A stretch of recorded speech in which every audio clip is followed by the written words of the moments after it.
Hello and welcome to Unusual Radio with Tanya and my co-host Ed. We are here with Anthony Raimodi. Hola, Capitano. We're going to clear up a few things, but first I would like to give a huge thank you to Martinsville Tavern and Tony for the amazing dinner that we had this evening. You enjoyed your dinner? It was excellent. Excellent. I could definitely highly recommend the place. Yes. So thank you, Tony and everyone at Martinsville Tavern. So tonight we're going to dive right into it. Okay. Last week we did the interview with Anthony about his book, When the Bullet Hits the Bone. Oops. Okay. You really want to get it? I'll say it again. Great read. Now, this week he did an interview with the New York Post. Yeah. And there are a few things that he would like to touch on that the New York Post misrepresented him in conveying, about Pope John Paul. So I'm going to let Anthony would like to say something. Then we're actually going to go through the different sections that are not correct, and he's going to tell you what is the correct part with this. So, Anthony? Good evening, everybody. As you know, I do have my book out, When the Bullet Hits the Bone. That is already up for sale. I do have a podcast out called The Enforcer. The Post came to me and they did an article on me, a 2-page article on my story, When the Bullet Hits the Bone. In it has about Lufthansa. It has about the death of Pope John Paul I, Mayor Koch, that we had him on the tab for like 12 years, and various other stories. I gave them the interview. Now, the interview went viral yesterday over the internet, and it was printed in the Post. Now, the only tabloid, the only paper I ever gave an exclusive interview to was the New York Post. The New York Post misrepresented my version of what happened to Pope John Paul I. In their version, they say that I was an assassin who killed the Pope. They said I was involved in the Pope getting killed. They said that I went to Italy with a hit squad to kill the Pope. That's all false. I never said anything like that. The only thing I told them was I have the true story of how Pope John Paul I died and why he died. I had nothing to do with his death whatsoever. The Post knew this. They misrepresented the facts and they exaggerated the facts. Well, if you see, like I said before, they said I went there with a hit squad. That's false. They said I was one of the assassins who killed him. That is false. Then they said that I'm the one who killed him. That was false. They said I'm the one who set up the hit. That's false. That is all false information that they gave. Now, all these other tabloids that you may be reading all over the world that they're saying I killed the Pope and this and that and whatever with the Pope, I never gave any of them an interview. I never spoke to any of them. I never gave any of them an interview. But I will tell you, like I said, in my book, I have the true story of how Pope John Paul I died and why he died. I was in Italy at the time. I was in Vatican City at the time when it happened. And the people responsible were my cousins. They were all cardinals and there were bishops out there. And they were the ones who did it. Like you had, you had Salvatore Pappalardo, who was a cousin of mine. You had Antonio Rubino, who was a cousin of mine. Then you had my favorite cousin, which I did love him very much, was Paul Jacob Marcinkus. He was head of the Vatican Bank. Okay? He was the top guy there. These are just some of the cousins of mine that I had in the Vatican at the time. And these were the gentlemen who put the plot together to kill the Pope. So in my book, I have the true story of how the Pope died and why he died. Now, like I said before, all these other tabloids that we read, the ones from England, France, I mean, this went viral all over the world. Yes, I want the publicity for my book. Of course, I'd be lying if I said no, but not false publicity, not false news. I want the exact truth what I said.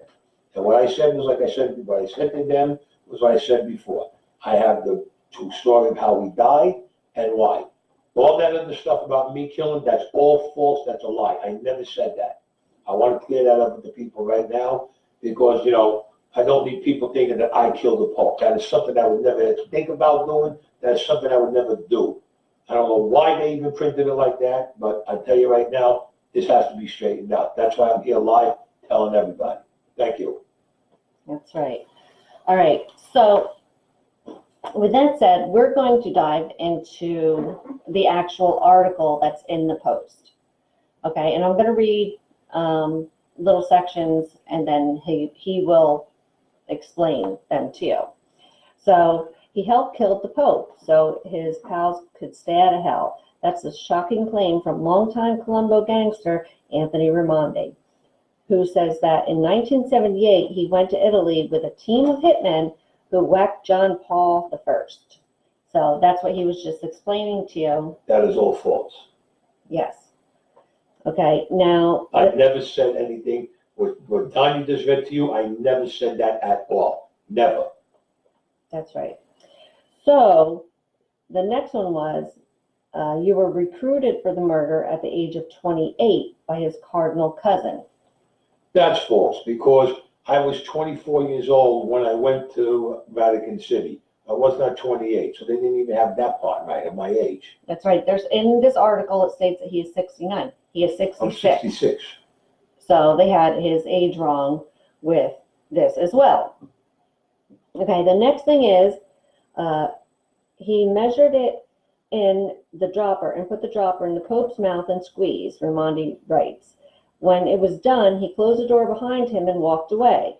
After the snoozing pontiff was force-fed poison, a papal assistant checked on him, then cried out that the Pope was dying. All right. Now, the way they have the article, it makes it sound like I'm the one who did that. I did not do that. That was the Cardinals. That specifically was Jacob Marcinkus. Paul Jacob Marcinkus, the head of the Vatican Bank. And they didn't force feed him. The Pope was already sleeping, and they put an eye dropper in his mouth that had the poison in. Well, like I said, if you read the book, you'll get the whole story, why and how they did it. But that's all false what they put in there about me. I never said anything like that, what she just read to you. Nothing at all.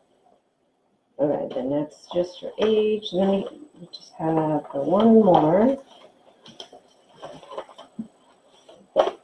Okay. Colombo gangster Anthony Raimondi claims he was present in 1978 when fellow conspirators, I did this earlier today, killed Pope John Paul I with cyanide because the pontiff threatened to expose a stock fraud by Vatican bank insiders in his new book, When the Bullet Hits the Bone. Now, this is where he's talking about the, who was that guy? Marcinkus. My cousin. The Lansky? Oh, Meyer Lansky. Lansky, yeah. When they said that he wasn't there. No, Meyer Lansky had nothing to do with No, but they were saying he wasn't in New York at the time. Oh, that was something different. That was Okay, something different. okay. Because that was brought up the one time, and you said. That was with Lufthansa. Okay, And I can straighten that out right now. yes. But Meyer Lansky, Right. he's talking about the Lufthansa.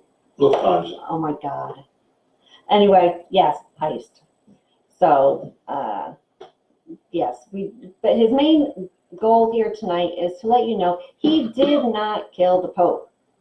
That was not him. He knows about it. You can read it in the book.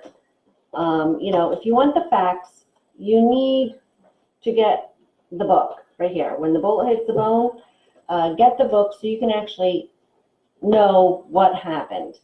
There's going to be a book 2. I know a few people have already read the book and they are just mesmerized. They love it. It is a great book. So, yes, people, again, don't believe everything that you read. No. Unless you know the facts. So we just would like to put that out there. Except in this book. Except what? In the book. Oh, in the book, yes. Believe the book. Yes, you want to believe the book, but I'm talking about these smut papers like the Post. No. That's not true. That was not true at all. Yes. About me killing the Pope or sending a hit team down or going down with a hit squad of hitmen. Right. That's all imagination from the Post or whoever did the editing. And plus, I want you to know, I never proofread that article. They never gave me a copy of the article to read. I never proofread it because if I would have read it for proofreading, I would have never let that have been published. Because that's an out and out lie. That is an out and out lie, and I don't need Don't get me wrong, I'm not a saint, I never claimed to be a saint, I never claimed to be an altar boy. But that is something that's a total out and out lie about me. And I will not stand by and be accused of doing or be told that I've done something that I didn't do, especially to a pope. Right. Especially to a pope. I know one thing, when they say about Meyer Lansky, that they said, a gentleman, he recognized my name that had to do with Lufthansa, but he said he didn't know nothing about Meyer Lansky. Well, I'll tell you now, the person that helped me write the book has the paperwork that Meyer Lansky was in New York in 1978 at the time I said so, because that person got it from the feds because they were doing the investigation on me before they wrote the book. And the feds had him under surveillance and we didn't know. So there is proof of Meyer Lansky being in New York in 1978, like I said. So, hold on, I would just want to Yeah. say, Oh. uh, I got some stuff here. wait, yeah, Patty Murphy says hi. Hi, Patty. Mark Held, Yes, Mark Held. Joseph Bosco. What's up, Bosco? What's up, He said, thinking it. Jojo? Tell your father to turn it on because we had a big beef at the house yesterday because of what these idiots wrote about me in the paper. Maybe you tell him I'm correcting it, maybe he'll calm down. Tina Mary. joined. Marion Gooden. Hey, Marion, how you and Billy doing down there? Let me see. See what I gotta go through, Marion? Because I became a legitimate guy and write a legitimate story, and they lie about me in the story about what I said. Ain't that hot stuff? Yeah. So I just want to say hello to Robert, Diane. Hello, Robert, Diane, what's doing? Yes. How my little monsters doing? Jeremy, Joe, Julio, Eddie, Robin. Which Eddie? Is that Eddie Badaluca? No, one of my viewers. Oh, Bruce, and I can't go up any higher, so I can't see who else That's is it. here. Bruce, Robin had the bail. Okay. And Tina Marie. Yes, Tina Marie. Jojo, make sure you tell your father what I'm doing, and he can look at it tomorrow or the day after.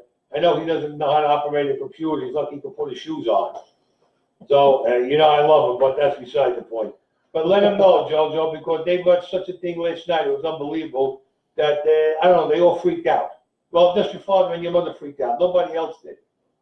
So just, Jojo, just let your old man know what's going on. And if you can, you hook him up to the radio station. Let him see the interview. It'll be on all week with no problem. Yes.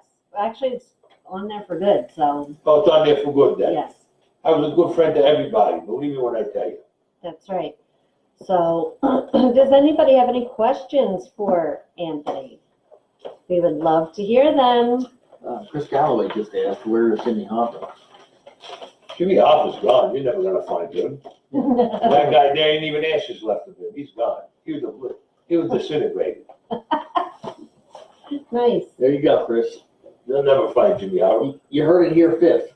Yeah. They'll tell you, everybody will tell you he's buried here, he's buried there. We found it. They ain't gonna find nothing. The guy's gone. All these years, there ain't nothing left.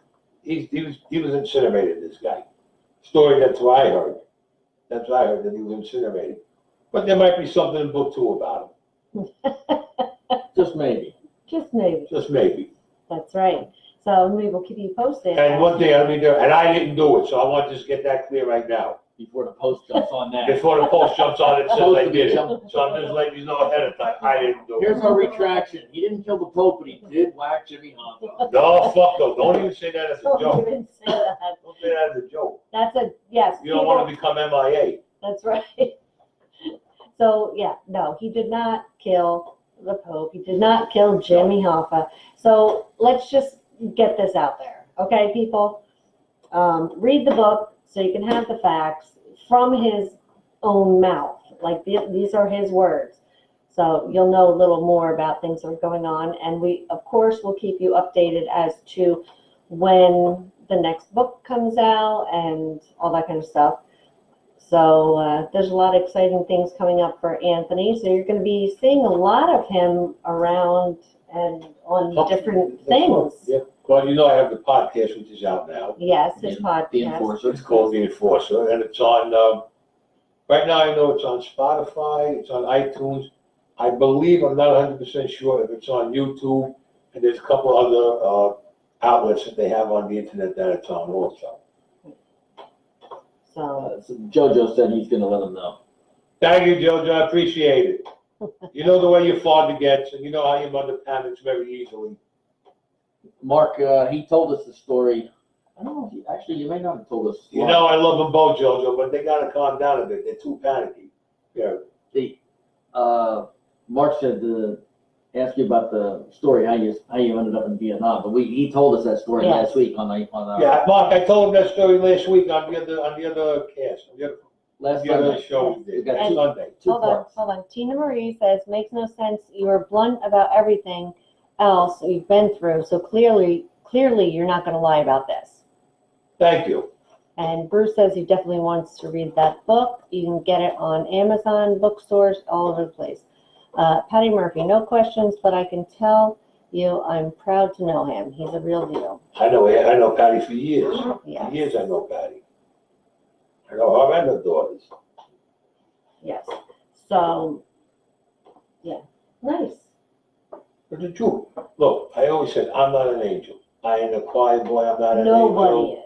Nobody, but I mean, I've done things in my life, you know, this is the life I led, all right? But kill a pope, no fucking way. Right. Yeah, No fucking there's way. certain lines No. that you don't cross. Exactly, there's lines I don't cross. I can imagine that's Especially with definitely one of them. And if you put let's put it to the public this way. Let's just pretend that I did. You think I'm gonna be stupid enough to turn around and tell this to a report, hey, I killed the pope? I mean, come on, let's be serious here. There's, just to sell newspapers, they try to get me hung just to sell newspapers. I mean, you know, Pretty much. I like the interview. Outside of that part, the rest of the interview was fine. But that part, they should have never put in, because that was a lie. If I would have proofread that script, like I told you before, that would have never been in there. It would have been what I says. I was in Italy at the time. I was in Vatican City. I can give you the real story on how he died and why they killed him. Right. That's no problem. My cousins were the guys who were responsible who did it. That's how I know them. Right. You know, they're nuts. They're worse than any wise guys you could ever imagine in the Vatican. Believe me when I tell you. Yeah. More treachery there than you'd find anyplace else.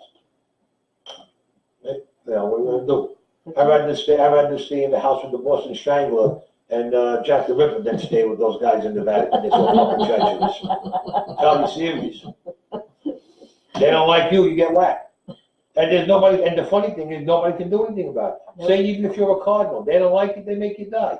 So who's gonna touch it? Because anybody that examines you has to be living in Vatican City and be a priest, a pope, not the pope, the priest, a cardinal, a bishop, a deacon, but you have to live in Vatican City. So you would be a doctor, who would be a funeral, you know, the mortician and stuff like that, Mhm. who would do the makeup on them, you know, and you're like, when you're dead, so it's all in-house over there. So, like my cousins told me years ago, hey, we've been whacking popes years, throughout the century, they tell me, because if they didn't like a pope, they got rid of him. Or if the pope was gonna do something that they didn't like, they get rid of him. They did the same thing with cardinals, with bishops, with priests, all living in Vatican City, because they make their own law. They're a country within a country. They have their own laws, their own police force, everything that takes care of them. And nobody has any say-so in there in Vatican City what goes on. Wow. Only whoever lives in Vatican City. Right. How are you gonna deal with guys like this? They're fucking insane. Yeah. You know, everybody they will are say- their own, they do have their Everybody says, own. oh, how can you say this about the church? Because I'm telling you about the church. How about this? You got all this thing now that came out after years about the pedophiles with the priests. Now all of a sudden it comes out. It's been going on for years. It's been going on for like 50, Centuries. 60 years, maybe even longer. So now it all comes to light. All right, so what do? The guy's a pedophile. He does something to a kid. So they take him, they ship him to another state. And they say he's going to get treatment. No, he ain't getting no fucking treatment. They ship him to another state, put him in another church. They say, yeah, he's going for treatment, and then he'll try it with another kid. And if it keeps on going like that, they ship him right out to the Vatican. And that's the end of it. And you don't hear about the guy no more. They ship him out there, and they make him stay over there. So this is the church. Every religion has its problems, okay? The church has them. Every religion has its problems. I'm not saying that the Catholic Church is bad. No, I'm definitely not saying that. But they got their own way of doing things. Let me put it that way. Right. I mean, look at the Crusades.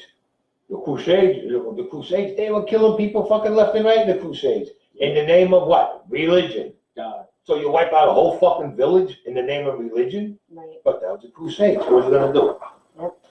No, and that's the exactly. way they put it. I don't know. Chris had one more question. He Yeah. said, this sounds like a serious question, although somebody laughed at it. Do different crime families of different races work together at all? So I guess that, The different families do work together, yeah.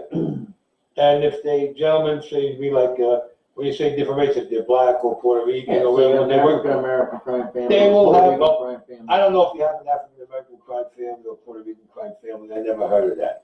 But they will do work, or they will do business rather with Gangs, whoever they maybe. know that's in the family. Right. You know, it all comes down, look, it all comes down to money. Right. They could turn around, they could curse each other out, say, I don't like blacks, I don't like Puerto Ricans, I don't like whites, but you know what? The basic thing comes, they get together because they're making money. Right. That is the answer, money. Money and power. Yeah, money and power, exactly. I mean, you look it up in Harlem years ago with Bumpy Johnson. Man was a genius up there. Made tons and tons of money, and then it just kept on going down the line until all the dope dealers came in. And their dope dealers are the ones who ruled Harlem. No, there's nothing you could do. But everybody dealt with everybody up there. Everybody dealt hand in hand. It's like these kids nowadays. You know, I mean, everybody needs. You're gonna take offense. Whoever's gonna take offense to what I'm saying, I really don't give a shit. The kids nowadays are fucking insane, and I'm gonna tell you why. You get white kids, okay? Doesn't make a difference. High class, low class, middle class, whatever. They tell you we hate blacks, they hate Puerto Rican, and everything. Now follow me what I'm gonna say before you all get your fucking panties in a wad and your balls all twisted. This is what I'm gonna say, and you see how it makes sense. Now you get the black kids. They don't like white people. They don't like Puerto Rican people. You get Puerto Ricans that say, I don't like white, I don't like black. Now, I got friends of every nationality. White, black, Puerto Rican, I got no problem. But now, here's how these kids are a little fucked up in the head. White, black, and Puerto Rican kids, we're going to say them. Number one, they talk alike. They use the same hand gestures. They all go to the same clubs. They trick their cars out the same way. They all buy the same type of clothes. They do. They all go interracially. White guy will go with a black girl, Puerto Rican guy will go out with a white and black girl. Black guy will go white, black, and Puerto Rican. Meanwhile, they do all this intermingling. That they do everything the same. They talk the same. They eat the same type of food. They go get their hair done the same way. Everything. There's no deviation between them. If they were all one color, there would be no deviation. But yet, the whites hate the blacks hate the whites hate the Puerto Ricans hate the whites. The Puerto Ricans hate the blacks, and the blacks hate the Puerto Ricans. These kids are fucking nuts. You know why? Because your parents don't take care of them that much. Their parents are the ones that should tell them and make them understand this is the way it is in the world. Just because you're a different color doesn't mean you're bad. Right, Okay? It doesn't mean you're bad at all. That's bullshit. right, I've dealt with every color that you can imagine. I've dealt with white, black, Puerto Rican, Chinese. I dealt with everybody in my time. I dealt with everybody. I never had a problem with the people I dealt with. right. But these kids want to go like this, and they make everything, they screw everything up. Why? It's nonsense. It's bullshit. Right, Just be the way you're supposed to be and accept it the way it is, because there's nothing wrong with it. right. I know there's going to be a bunch of people over there that are going to say I'm crazy. They don't like what I said. You know what? I don't give a fuck. If you don't like what I said, Most people watching our show aren't going to say that. I'm speaking the truth. And if you think about it, you see what I'm saying is the truth, the way these kids get. Right. So, All right, so one of the guy that asked the question, he threw out Mark, Albanians what about it? and well, the Albanian mob, the Russian mob, like that kind of thing. Yeah. They all work together. Everybody works Yeah. together. I figured. okay, Well, in my day, they all worked together. Let's put it that way. now, Mark said to ask Anthony who he believes are the three greatest mobsters of all time. Three greatest mob. One was my Uncle Lucky. God, he's got to be. The second one, no, there's a couple. The second one was Meyer Lansky, without a fucking doubt. John Gotti, I would say he's great in a certain way, but my cousin Mac, that man, they had to put him right on top. Okay, These are the four top guys that I know. I mean, the ones that I say that are the best, or how do you want to put it? however you want to. I can't put it about the four the best guys. There's always more than four. Right. But I'll just use these four right now for an example. Hello, John. So, all right, John had a question. He's also from Brooklyn. He said, why did the neighborhoods of Brooklyn that were Oh, Italian April. sell out and destroy Brooklyn? And you think the Russians are stronger today than the Italians? First of all, the Chinese people came in, there's nothing wrong with the Chinese people. They wanted to buy your house, they came up with cash. So let's say you bought your house years ago, let's say maybe you paid $175 for it. They're giving you $1.5 million cash. $1.5 million cash is kind of hard to say no. You know what I'm saying? That's like the crook telling the bank president hands the crook the key to the alarms, the key to the vault, the combinations, and the guy says, no, I don't want it. You know what I'm saying? Right. You get offered $1 million, $1.5 million cash for your house. It's hard to say no. So the people took it. They sold the house, they moved somewhere else. Now, as far as the Russian mob is very strong. That I will definitely tell you, they are very strong. They have a set of rules that they live by, and that's the end of it. You follow their rules. If you don't, you got a problem. The Italians had the same set of rules. But when you have all new guys coming in, younger guys, new guys, and they change everything around. I don't know any of the new guys who came in. I don't know any of the younger guys who came in. And I tell you the truth, I don't want to know them. If I didn't know them before, I don't want to know them now. My friends that I talked about all passed away. They're all dead. They're all dead. And the guys I spoke about, they're all dead. I was the youngest guy there. All right? Everybody else was at least 27, 28 years older than me, some even more. You know, you had the real old timers back then. When I was 30, they were already in their 60s, you know? Right. But that's the way it was back then. I was one of the young, there was 4 guys that were the youngest guys in that family, and I happened to be one of them. Nice. Okay. So let's see. Now what do we have? Hello, Robert. Joe Gillen answered the earlier question, said Jimmy Hoffa is buried under Giant Stadium. That's already been Yeah. disproven, Joe. No, he ain't A number of times. No, that was new. He has a new He question. disappeared around the time they were starting to build it, I think. So that Listen, seemed to. With all the equipment they have, they could have found his body if it was there. Joe has another question. Yeah.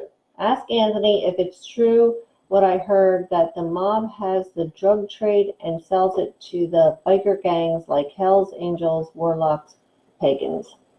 I can tell you this, I was never in the drug business, so I don't associate with that.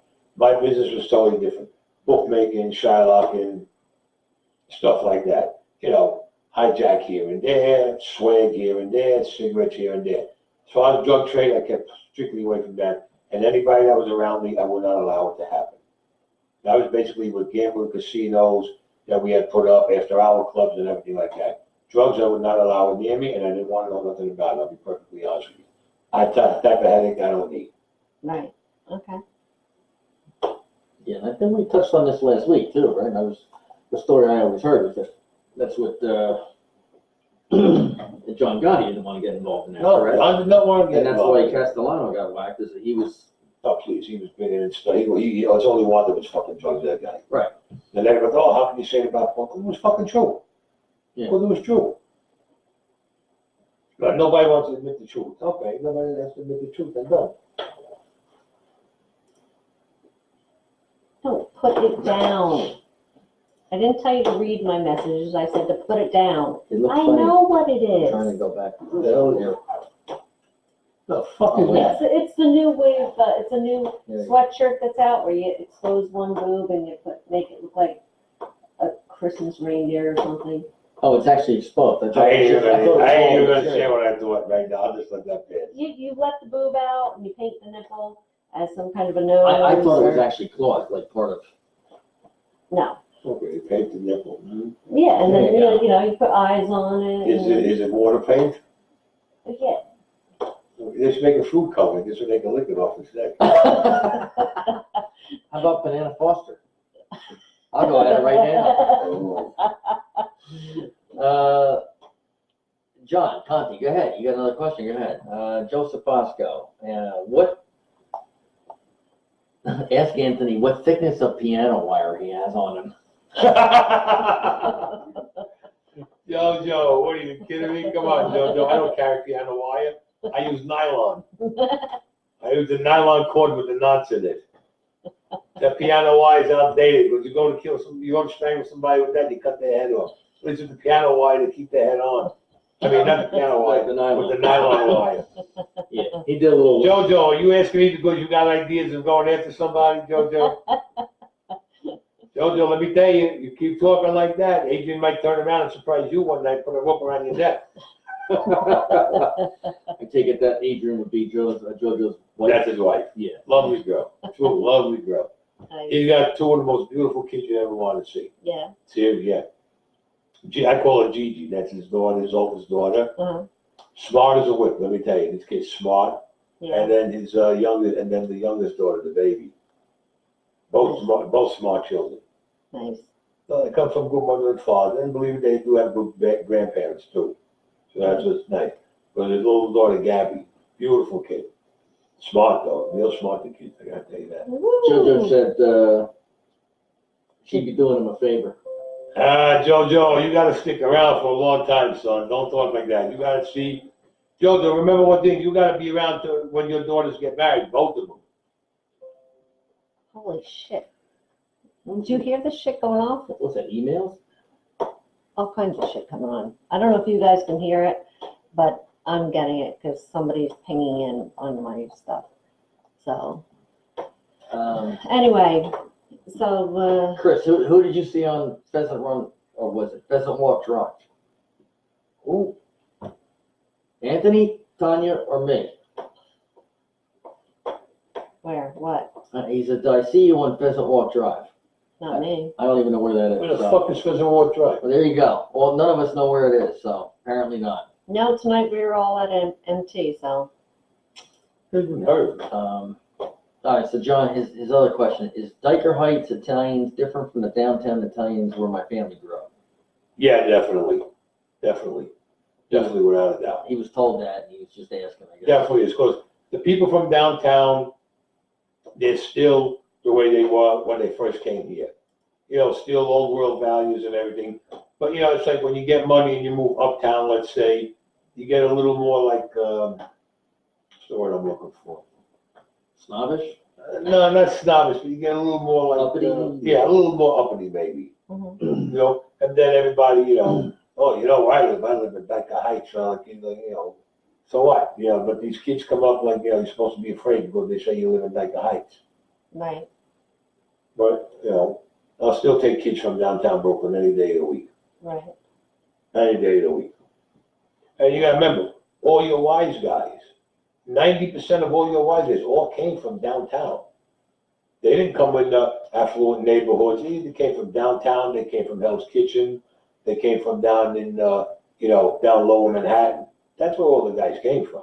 They didn't come from big fancy avenues or anything like that. None of them did. Not one of them. No, they just moved there after they got it. Yeah. No, I can understand that, you know, they made money when they want to go to bed. I can understand it because they want to live a better life. That I can understand. Yes. There's really no problem with that. But it's the snooty people that you Yes. get that go there thinking who the hell they are because they moved up there. Because you know what it was? Whatever they got was grandfathered into them. Exactly. Or their daddy gave it to them, or mommy gave it to them, or the uncle. They didn't work for it. They didn't come from a low-line area or a bad area and work their way up. They didn't. They were just handed it to them. When you hand somebody something, there's always going to be problems. They're going to think who the hell they are. That's right. And they're always going to think they're better than you. Yeah. Mm-hmm. When you come from the streets and you work your way up to a nice house, whether it be Dyker Heights, or whether it be, let's say, Carroll Gardens, or on Toad Hill, whatever, you appreciate it more. You know how to act. Right. When somebody hands it to you, you walk around with your nose up in the air like, who the fuck you think you are? Right. Doesn't go. That's not the way to be. Yeah. John, who asked that question, says thank you, and that's what his uncle told him. He was 93, grew up on Court and Union Street. Oh, geez, my old neighbor. My family originally, we came from Hickson, Columbia. Is originally where my family came from. Nice. His uncle recently died. He was 93. God bless him. 93? Yep. God bless him. Good.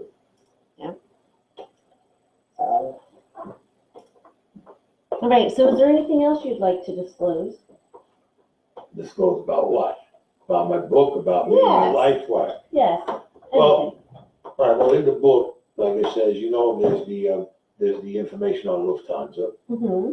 And like I says, the thing about Maya Lansky, the person who helped me do the book, they have the paperwork on Maya Lansky from the FBI because they were investigative. It was an investigative. The person's an investigative reporter. Right. So before they even started to do the book, they wanted to check out everything that I said. So when they went to the FBI, the FBI gave them the papers that they showed them that in 1978, Maya Lansky was up in New York more than once. Now, the point I'm trying to make, how the fuck would I know he was up there if it was FBI, confidential FBI, unless I'm the one that he was with when he came up here? Right. That's what they don't understand. That's what they don't understand. He came up and he put it together. He put Lufthansa together. Right. Now, the FBI always said they had an idea, or they had a suspicion that Maya Lansky was involved. Well, I just gave them the information that he was involved. Right. Maya's dead, so what are you gonna do? He's dead. No big deal.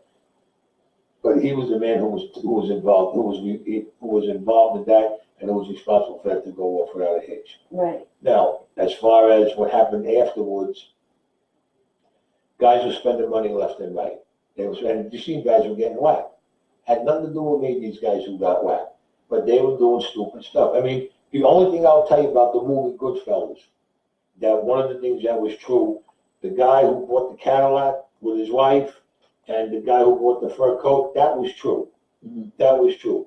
But then you wonder why they all got heat on them. They had heat on them. Right. And Jimmy Burke, nice guy, don't get me wrong, but the man definitely was insane. And Jimmy Burke, he just wound up whacking everybody because he didn't want to leave him back to him.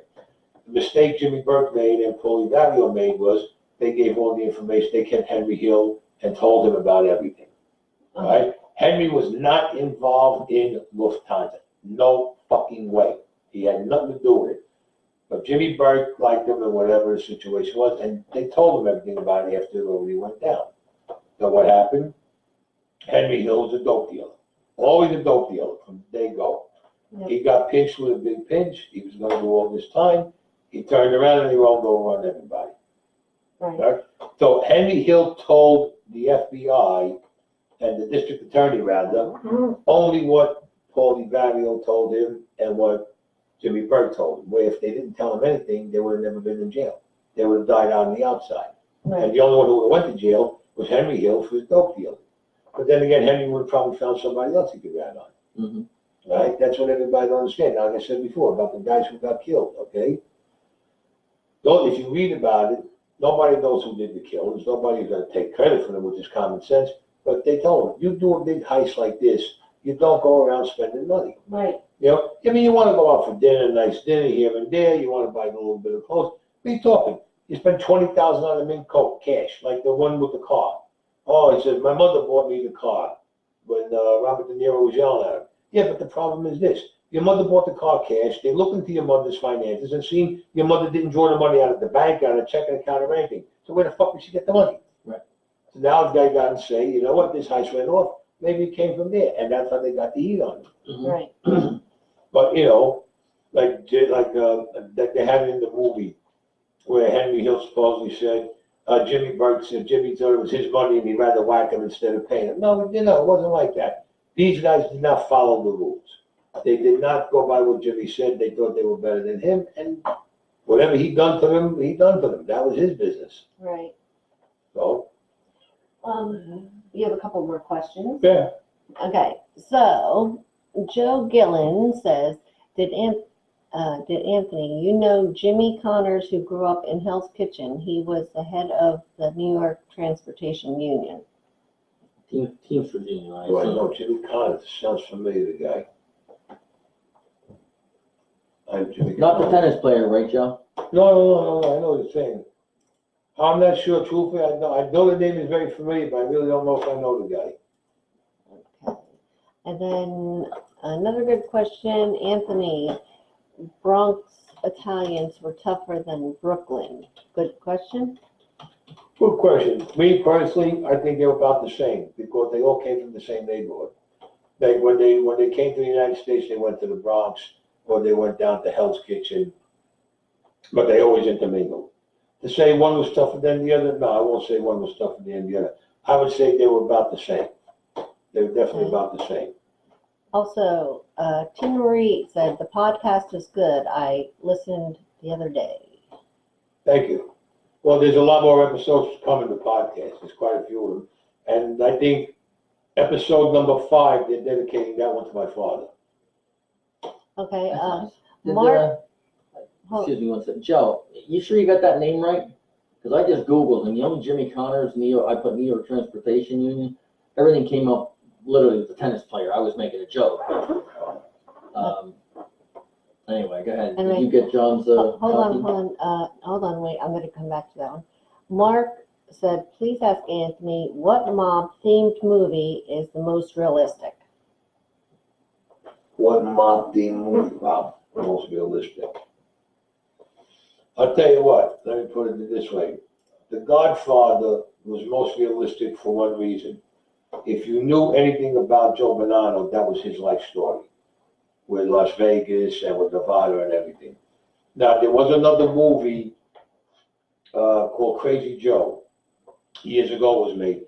Peter Boyle played Joe Gallo. That was very close. That was very close to the way Joe Gallo was and about what was going on at the time. Which movie was that one? It's called Crazy Joe. Peter Boyle, the actor, he passed away now. He played Joe Gallo. And that movie was pretty close to real life. I would say, truthfully, I would say that was like 90% real life. Joe Gallo, not personally, but I know the name. Yeah. But the movie I hadn't heard of. It's called Crazy Joe. It was with Peter Boyle. It was made in the 70s, I believe. Okay, Now, like I said, with The Godfather, now if you really look at it, that was about, now Joe Bonanno made a movie, well, not he didn't make it, but they made a movie about Joe Bonanno years ago called Honor Thy Father. That was very close. But when they made The Godfather, that nailed it right on the head. The only things that weren't the same in it was like when he killed the police officer and he killed Salazzo in the restaurant. In Joe Bonanno's life, that didn't happen. It wasn't like that. But as far as other things with his children, let's say, or him moving out to Reno, Nevada with the gambling and everything, yes, that's the way he was. That was him.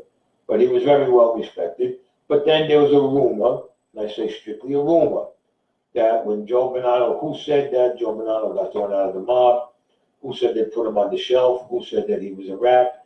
Everybody came up with all different stories. But you want to know something? Nobody could ever prove anything that they said about him. They couldn't prove he was a rat. They couldn't prove, that he was given information. There's nothing they could prove. The man did what he did, and truthfully, I guess he must have seen what was going on. He got a little tired of it, and he went to Arizona. No big deal. What's the freaking big deal with that? You got wise guys that go into semi-retirement all the time and go to other states or whatever because of what's going on. right. Okay, Joe said, this Jimmy Connors guy, he said, he's sure of the name. But He drank with him plenty of times, lived in Tewksbury, and Tanya and Joe went to school with his daughter, Chrissy. we did? I know. Oh, yes, oh, Chrissy Connors. Yeah, her father, I thought he was a cop. Or, from what I remember. Now, I know a guy named Richard Connors who worked with Paramount Pictures, and through him, I got into the movie business, and I got my SAG and AFTRA card. So I belong to the Screen Actors Guild, and I belong to the Stage, the Screen and Radio organization, also the union. I did some roles in Men in Black 3. Had some roles. I did 2-2 with Glenn Close. I did a couple of different things. Haven't done anything in a long time, but it was fun. I enjoyed it. But I'm kind of Richard Connors. They grandfathered me in because I got the 3 waivers for doing Men in Black.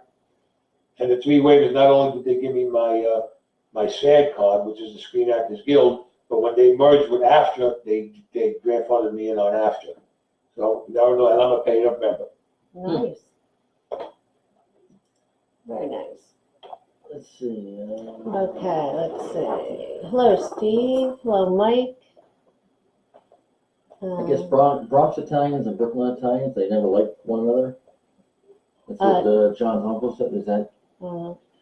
There was, well, let's put it, there was always a little, let's say, animosity between You're gonna find animosity in every race, I don't care what you say. Yeah. But the Italian race, you do find animosity when you come from certain areas Right. amongst each other. Not a lot, though, but a little bit. I mean, every area, look, Brooklyn gangsters think they're better than Bronx gangsters. Bronx gangsters think they're better than Brooklyn gangsters. Lower Manhattan gangsters think they're better than anybody else. So this is just the way it goes. Guys from up in Harlem at one time, gangsters up there that were the white Italian gangsters. They thought they were the toughest guys on the face of the earth. They thought they were the toughest guys going. So it doesn't make a It difference. sounds like just sibling rivalry stuff. Yeah, Yeah, in a way, Who's yeah. dragging back, you know, same things. In a way, you could say sibling rivalry stuff is right. Yeah. You know? John Conti wants to know if the mafia is still around today. Anthony still strong or keep low? What? Say it again? He wants to know if the mafia is still around today, and I guess if you're still going strong or keeping low. They're still around. I'm not gonna say they're not. But, you know, but I walked away from that. I walked away from that life quite a while ago. I walked away from it. Because of the changes that were coming along. And I'll tell you honestly, if it would have been like it was in the 70s and in the 80s, I would have never walked away. And I would have never done the book. I'll be perfectly honest with you. But they got so much nepotism going on in it. It's ridiculous.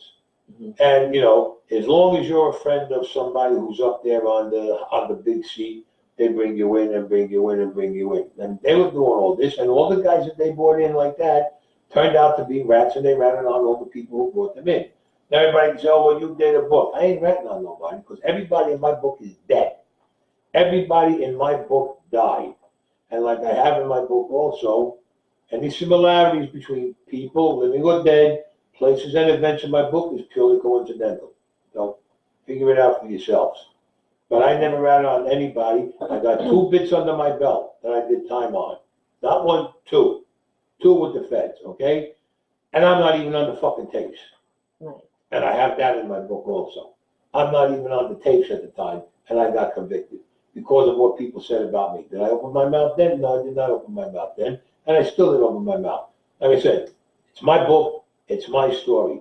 The people that are in it, they're all dead. There's not one person in that story that's alive outside of myself.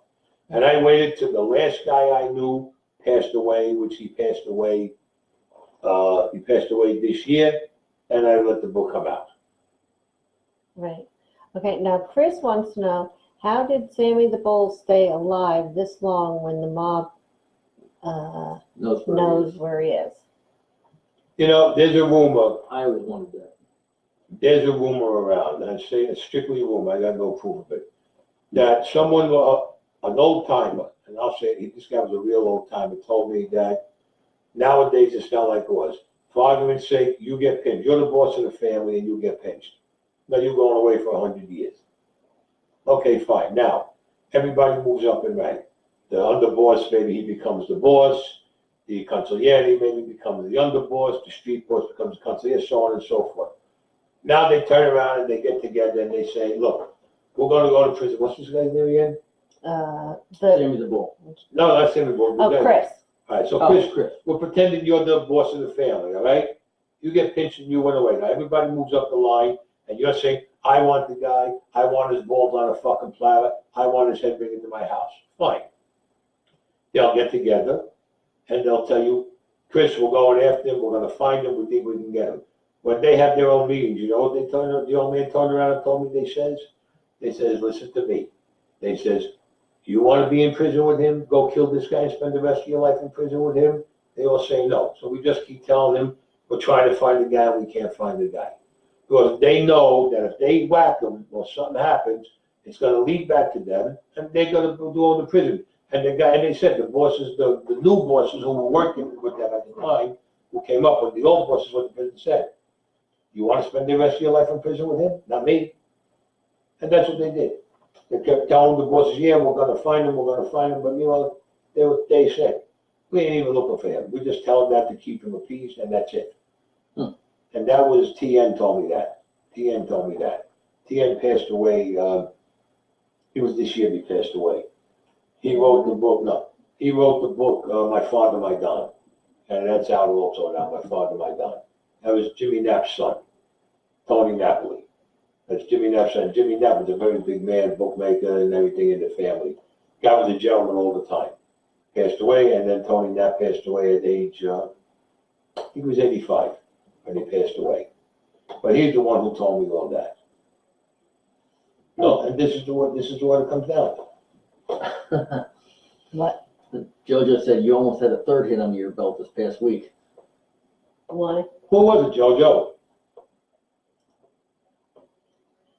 He said you almost had well, he said third hit. I guess he means you were saying you did two bits. Oh, yeah. So I guess he. He's talking about probably what the post wrote. You know, third. Are you hit. talking about what the post wrote or what the guy hit my car, JoJo, during the week? I'm going with hitting your car. Yeah. Yeah, well, the guy hit my car. It was parked outside of his father's house. I got my fucking car parked. It's as big as a fucking tank. The guy backs up and hits the fucking car. Tells me he didn't see. What the fuck you mean you didn't see the car? Hey, you're fucking blind. It's like 1 o'clock, 2 o'clock in the afternoon. Oh Lord. He didn't see the fucking car.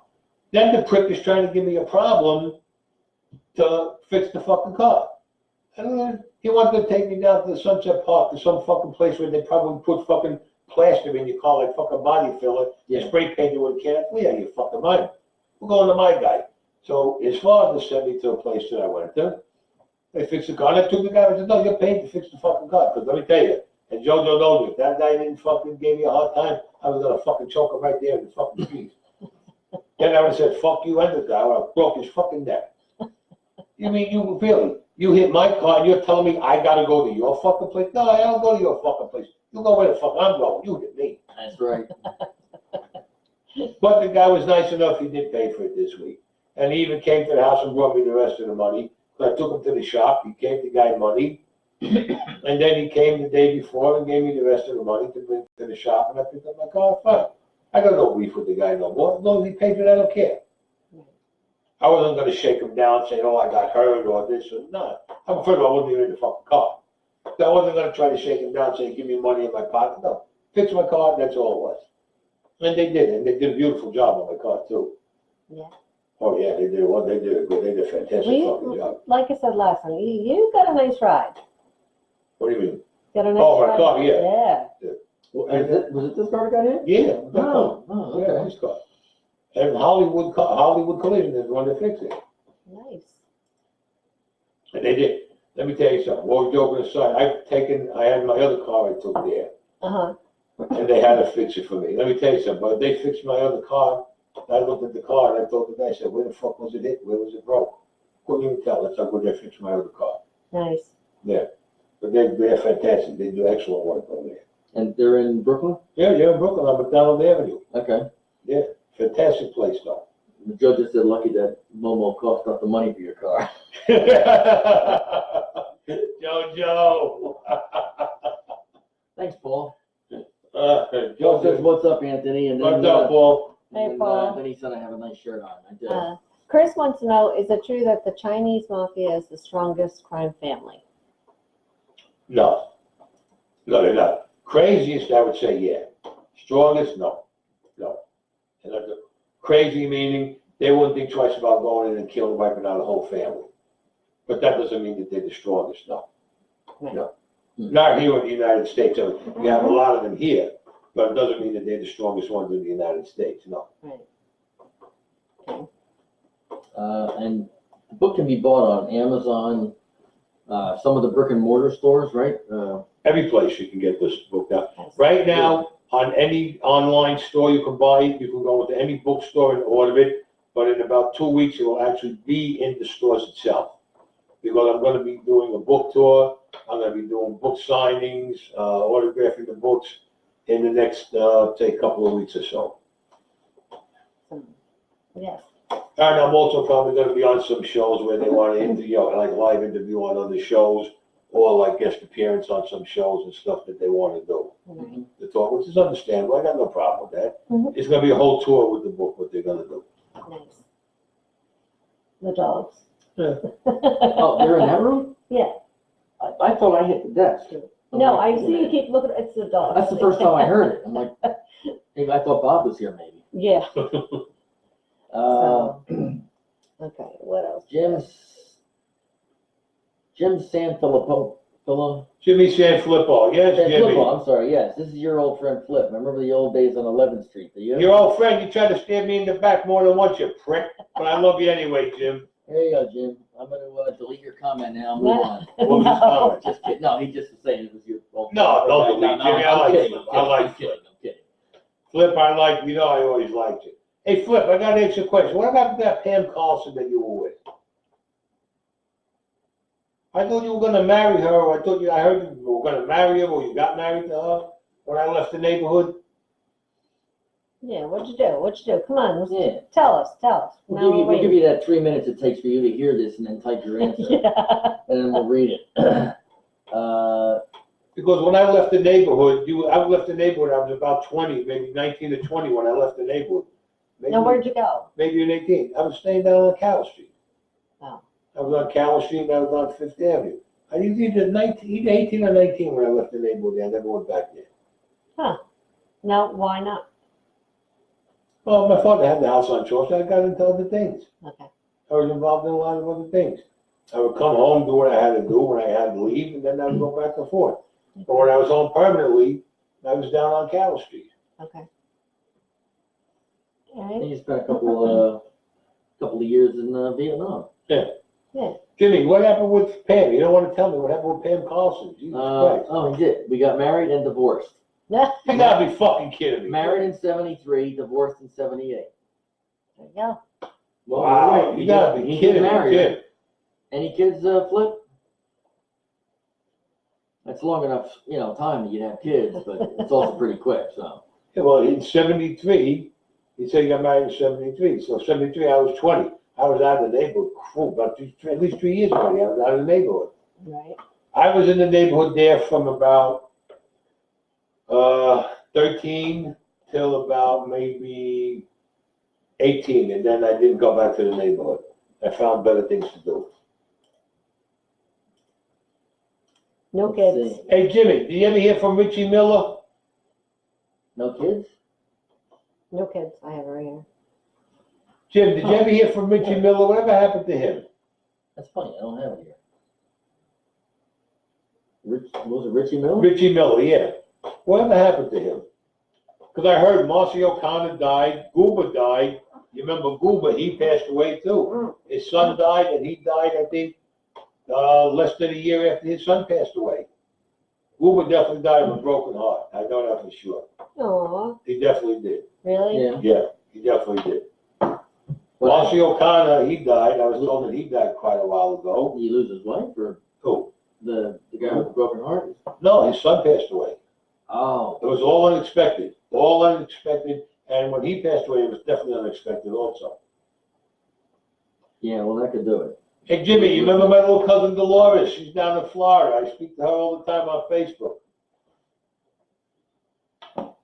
Well, JoJo said he was married November of 06, divorced June of 07. Jojo, let's not get into that, Jojo. This is not the forum. Nah, Jojo's all right. Oh, Jojo got married to a very nice girl. Whatever happened, it didn't work out. So, you can't fault anybody with that. It didn't work out. Didn't work out. Now, Adrian's a lovely girl. Believe me, his wife, lovely girl. Jojo ever tried to divorce her? Adrian, I know you'll put a rope around his neck and choke him to death. What he got? Flip said he moved to New Jersey. Yeah, Richie Oh. moved to New Jersey. He lost touch. Well, you lost touch with him too. What happened to Sal Cavallero? Remember Baby Sal? Even Baby Sal, I know him, Kenny, Leo, and all them. Never heard anything about these guys anymore. Here you go. Here's your, you pulled it up. The Yeah, Crazy Crazy Joe. Joe, yeah. Crazy Joe Gallo. Bobby Cannavale. No. The one that I'm talking about that one there That's a had newer one. Peter Boyle in it. Yeah, well, that's got, I guess, this one here. I don't know what's it. Anyway, we'll have to check it out. Yes. Yeah. See the movie. See the movie. He said, yeah, Dee, I We'll do a remember her. refresh here. What happened? He said, yeah, Dee, I remember her. Oh, yeah. Yeah, I saw Yeah. that come up over here, but it's not coming up on She's this in side. Florida. She's married. I think she's a grandmother. Yeah, she's a grandmother. And she's not too far from, I think she's not too far from my cousin Ralphie. And as a matter of fact, my cousin Ralphie told me that her mom is still alive. God bless her. He said he moved to San Diego in 1987. Yeah, but I haven't seen Flip. I'll tell you right now. He said he got married to Pam in '83, and last time I seen him had to be '83, '82, maybe '81. I mean, no, sorry, forgive me, no, '73, '71. That'd be like the last year that I seen him, somewhere around there. Yeah, no, he said he moved to San Diego in 1987. Yeah, but what I'm saying, he moved there in '87. I didn't know that. Yeah. Now he said he married Pam in 1973. Yeah. Okay. The last time I seen him had to be either 1971 or 1972. Right. This is the first time, like the last year or so, I've been in contact with him through Facebook. Okay. Oh, you're talking over 30-something years went by. Yeah. Hey, Flip, Yeah, do you remember your mother's and father's attic? The attic up in their house?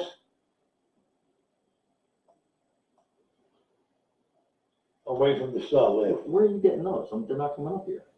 I'm seeing a spot here, it pops up with a comment. I remember D, but it never showed up here. Yeah, no. I'll tell you what. Because I'm hooked. Flip, you remember when your father went to take the snowman out and you heard the clinking and all the bottles were in it?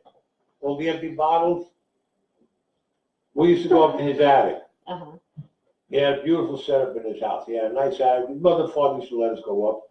It was just sneak up wine. You sneak up like, oh, that shit we had, that was what, that Swiss Rock or Swiss Up or Orange Rock, Orange Crush. It was like a mixture of already with vodka and the orange juice. This shit will peel the fucking paint off a car. We used to bring that Gallo Port, Almerding wine. A couple of guys maybe that had a joint or two or a little bit of hash. So we used to go up there. Yeah, we'd come down. We never made those always nice. What happened one year, they were stashing the empty bottles in the snowman that his father had, the snowman for the decoration of the house. So I heard that. I remember that Christmas, the father goes upstairs, take the decoration for the house, and move, and they hear the clinking in the bottles. Found all the fucking bottles in the snowman. Yeah, His mother and father, they were some trip, let me tell you. When I'm telling you, listen to me. When you were in the house with his mother and father, you had a ball. You know? Yeah. They weren't like parents, like some parents would just sit there and, okay, you had a ball with them. Believe me when I tell you. That's how funny they were. Seriously. Yeah, he said, got caught with all liquor, only empty bottles. Yep. Hey, did your sister, I've been in touch with your sister on Facebook back and forth, but she never married Scotto?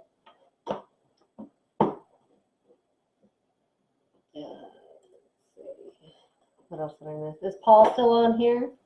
Your little love muffin? I don't know what you talk of. No, I don't know what you speak of. Yeah, that too. Let's see.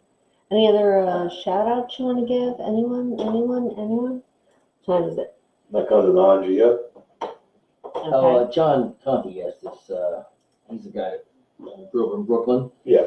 He was asking if he can send you a friend request. Yeah, of course. Of course, no problem. Listen, Tanya, we can keep the show going as long as you want. I don't care. Oh, I don't care how long. Well, you can keep it going. That's we can keep it entirely going to 9:30 if you want. And then after that, we can wrap it off.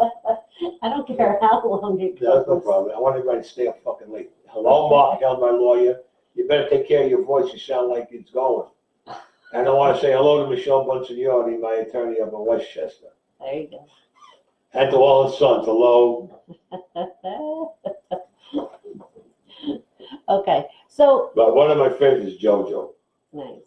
JoJo, let me tell you, you got to meet JoJo. This kid's some piece of work. Okay, Anthony, So, hold on. Let's get serious for a minute now. Okay, now did you know this is unusual radio? yeah. I have a request for you. From who? I'm apparently going to be in trouble right now. So I'm going to take a break, folks. And I'll From see me. you on Friday, April 17th, 2029. What's the request? Oh, Lord. I ain't beating nobody over the head with no dildo. I ain't beating Thank nobody with no you. dildo. No. one swap. I am not hitting somebody. Just No, one swap for me. no, Come on. no, It'll be No, your no, Christmas no, present no. there. no. I know. There's certain lines, like I said, I don't cross. That's right. He Look, he's like, He- God. no, lean him away. He didn't whack. Oh, jeez.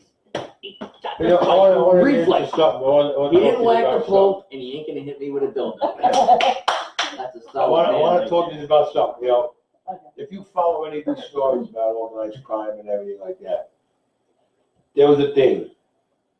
They said if you wore a mustache, if you had, now follow what I'm going to tell you, you got to listen to all this. If you had a mustache, that meant you sucked a dick. Are Now, you kidding? swear to God. Now, and that other guy, now, all the guys who know what I'm talking about will know what I'm saying. Just listen to me now. Then they said, if you ate pussy, that means you would suck a dick. Then they said, if you had a beard or a mustache, you was a fucking rat. So now I'm going to explain something to you. I know, first of all, we had a guy that used to work in the Desiree Club, in my club, Uncle Sammy Messina. He used to say, you show me a guy that don't eat pussy and I'll steal his girlfriend. And he was right. 90% of them did. Now, as far as if you wear a beard or a mustache or a rat, let's go back. We'll go back to Joe Valachi, clean shaven. Jimmy the Weasel Fratiano, fucking guy was clean shaven also. Go to Gas Pipe, Queso, clean shaven. Okay? Go to Picciotto, clean shaven. Go to, what's his name, Joe Messina, clean shaven. His brother-in-law, clean shaven. Frankie Lino, clean shaven. These are all guys who became rats. All right? Anthony Russo, fucking clean shaven. Okay? Who else is there? You had, what the fuck was his name? The guy with the real estate company. I can't remember the guy with the real estate company, but there's another guy clean shaven. Every one of these so-called rats was clean shaven. You've never seen them with a beard or a mustache. So how do you say if you wear a beard or a mustache, you're a rat? All the rats were clean shaven. Right. And the funny part, when the guys would go on the land, what would they do? They'd grow beard and mustaches. Right. So what sense does that make? I don't You know, know. think about it. It makes absolutely no sense. No sense whatsoever. No. Well, Tina Marie would like to thank you, Tanya. She was laughing her ass off at this dildo beating. Oh, I'm Tina, happy to oblige. Hold on, Tina, wait, Oh, let me no. just show you something. We have, hold on, I know them by their look. Okay, we have Mr. She Willy names. Wonka, this is Mr. Willy Wonka, and this is the Ed Beater. Both of which are used to That fucking Take thing care is of- solid. That's gotta hurt. Oh, it's take yeah. care of Ed That's how I when get he my gets daily out of workout. line. And we also I have, can't believe you didn't hit me in the head. Oh no, here we go with the fucking crop. yeah, This thing is loud. I the think he crop. likes getting hit because he ain't complaining too much. Exactly. So, yes, but don't let him fool you because he has a vagina. I do. And it makes the worst noise in the world. Okay, hello, Anthony Shelley. hasn't seen this. This is so disgusting. Ew, ew, ew, Oh, God. ew. Like, I don't want to hear that. Ugh. That is so disgusting. Ugh. That is so gross. Okay, get it away. that's right. So, yes, but now, I soon, bought that to offset the. I believe that, definitely. soon we are going to be adding Henrietta. Really? Yes, And who would Henrietta be? your new girlfriend, which is, That's interesting. she's inflatable. So, We will, John. Hold on. so You stick it with a pitch, you'll fly all over the room. Yeah. Why don't you just get one of those new ones, those robot ones that they have? We were talking about that, right? With last Yeah. John wants you to hit me with your cigar. I don't think that's gonna happen. You don't Cuban want. cigar, I ain't He doing that. ain't doing that. Just He Cuban ain't- tobacco, pal. That's No. right. You I ain't wasting that ain't shit on that me. now. That ain't happening, baby. This ain't no El Producto or something like that. No. That's right. And he's not Bill Clinton, so Oh, So- Bill Clinton, please. with his, yes. with his cigar. So, yeah, that's what we do on our normal shows when we don't usually have guests. But since he was already on and now we're just kind of mishmashing around, for questions, for Anthony. Well, if any of them got any questions about the book, well, they just ask. Exactly. So, Flip said he bought the book and read it. It's very entertaining. And he's got to go, so he's off now. bye, Flip. Take it easy, Flip. John said, Shelley's asking, is that a velvet jogging suit? It's velour. It's velour. It's a velour feeler suit. A velour, what is it? Vila. Feeler, it's made by Oh. Feeler. Okay. It's velour. Oh, yeah, I saw the emblem. yes. It's velour, not velvet, and there's no vagina inside of it. Velvet's for Liberace. I have a vagina in the drawer, Shelley. Yes. So John Yes, wants to yes. know, What you said. Velvet is for Liberace, right? Not me. was Casino a true mafia movie? He's asked like 3 times, but we've been. Casino, let's put it this way, Casino is like, most of it's made up. I mean, most of it is made up, Casino. All right, and, anything that has to do with Las Vegas, you gotta look at this. Any movie that they make about Las Vegas, you gotta look where it's coming from. Now, when I was younger, when I was in my 20s, they used to take me to Vegas. Now, I met people like, I got a thing in there about Benny Binion. Benny Binion owned Binion's Horseshoe. He was the first casino there, and this guy was what I call a real cowboy. He used to walk around with 2 6-guns strapped to his side. I'm talking fucking guns that were fucking loaded, with the bullets across the back of the belt and everything. Nobody gave him a place. He was the king of Las Vegas. He had an Eldorado. I'll never forget this fucking car. Pure pearl white, right? He had a red interior. He had a set of fucking steel horns like this that was on the and no lie, it was on the hood. But the nicest guy you ever want to read. I got a chapter in there with Benny Binion. I met him through Maya Lansky. Maya Lansky introduced me to him. Nice. Turned out he was the nicest guy. All these stories I heard about him and everything. When I met him, got to tell you the truth, he was the nicest guy I ever met. Right. But I got a story that's it's a true story. It has a little bit of funny things in it, but when how can I put it, like the way the story really ended, I didn't find out until years later about what we really did. That's why you gotta read it in the book. It'll surprise you what he done. Because if you were a friend of his, you were a friend for life. And the guy did not make friends very easily. Believe me, did not make them very easily. Nice. But when he did, you were a friend for life with this guy. Very cool. Very cool. Benny was some piece of work. He really was. Yeah. Oh yeah. Yeah. Well, Joe asked where. Is that Joe or JoJo still on? No, this is Joe Gillen, her Okay. Tanya's friend from high school, where John Gotti was laid out, what funeral parlor. And I just Googled it. It was in Queens. It was. Oh yeah, probably in Queens. I wasn't there. Let's see. I just come on. Let's see. See, this is what he does. He fact checks. And Yeah, that's good. explains when we- They left the Post with a fact check, they never read that article about the Pope when they lied about it on me. If they were actually fact checked it. They would have actually listened to the transcript that you told Yeah. them like Yeah. 2 hours. Or earlier. but they read my book. Right. The Post read my book. So they know what's in my book about Pope John Paul I. So how the fuck can you write this when you know that's not even in my book? Right. Papa Vera Funeral Home in Maspeth. That's the Queens, okay. Yep. That's another thing that got me pissed off. They read my book, they loved the book. One day I was at the Post, they said they loved the book. Right. They did a whole bunch of pictures on me on Monday. And they put a fucking picture on me, it looks like I just came off of a fucking crazy house. They put in the newspaper. What, this one? Yeah. Looks like they just got out of fucking Bellevue. It looks like I just got out of bed. It looks like they just took me out of a straitjacket and put me in a fucking chair. Like they got me drugged up from fucking Bellevue.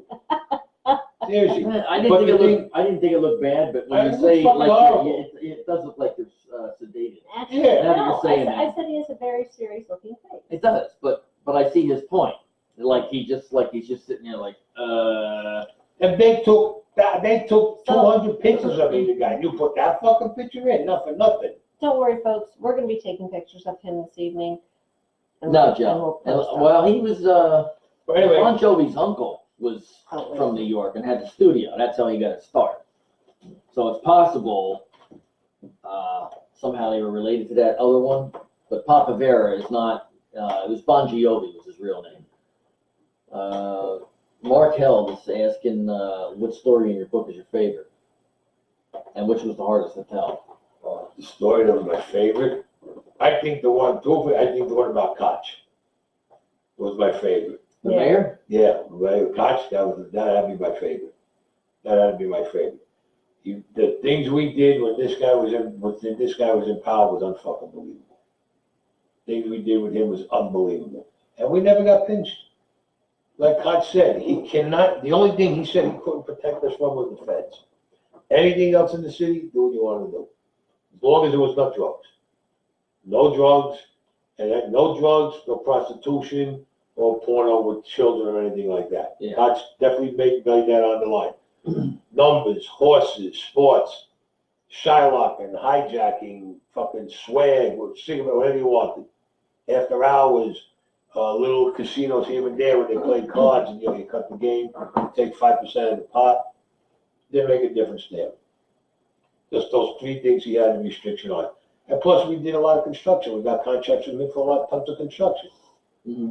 Tons of construction. That's why I say you got to read the book. You'll be surprised the work we've done with Koch and the companies and the buildings we put up all over the city. In New York, in Queens, up in the Bronx, all over the place. The stuff we put up. Look, everybody got their price. I worked with all types of politicians, and everybody's got their price. So. There you go. Oh, we're not playing peekaboo now. No, I'm trying What to, trying to give us the best Wait, angle. hold on. Do you think Paul's on the other side of the book and you're playing peekaboo? No. Okay. Anyway, You know, I want to get to reading this. now that was my best one. Now, what do you want? What was my hardest I story? guess the hardest one to tell.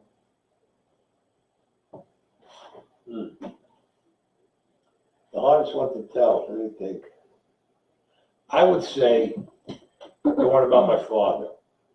Because, and I'll tell you why. Because growing up, my father was doing his thing, so to speak. And he never wanted me into this life. And then when you read the book, you'll see how I found out what my father was doing and everything. And that was the hardest thing. I couldn't believe my father was doing this. I couldn't believe it. That was the hardest thing I would say, is telling the story about my father, what he did for a living. all right. Conti's asking if they're going to do a movie on your life, which I think you've mentioned you're Yeah. in Well, discussions for this. We're in negotiations. We're in negotiations for a couple of things. Between a movie, TV show, like a series. Something that will make The Sopranos look like a fucking bedtime story, because that was all fucking bullshit. 3/4 of it was fucking bullshit. Guys, hey, turn around and look at it. Did you believe these motherfuckers? Yeah, I believe them. There was so much lies and bullshit. Look, if that was true, okay, now follow me, if that was true, the way Tony Soprano was, his own people would have clipped him a long time ago. Right. They would have whacked him a long time ago. Right. Because if you really look at The Sopranos, seriously look at it, he was nothing but a cocksucker. All right? He was a cocksucker. He didn't treat his family right, and he was a greedy fucking pig. If you really look at the series. Now, if that was real life and the guy was like that, they'd get rid of him. They're not going to tell him he's fired. They'll whack him, and that's it. End of story. Right. That's how you're fired. Now, you had that one episode, I don't know if you've all seen it, where Christopher Montesanti, supposedly, in the story, they turned around, they say it's his nephew. It's not his fucking nephew. It's supposed to be like a cousin, but he calls him a nephew. All right, no big deal with that. But there was a part in there where he thought that Tony was fucking his girlfriend, Adrian. And he goes after Tony and he pulls out a gun. He drew down on the boss. Let me tell you something. If that was real life, they would have fucking killed him. Nephew, cousin, whatever, you draw down on a boss, you fucking die. That's an automatic death sentence. Automatic death sentence. You draw down on a boss? What are you, fucking insane? But his thing, they let him go. He was this, he was on drugs. Bullshit. On drugs, they would have fucking clipped him.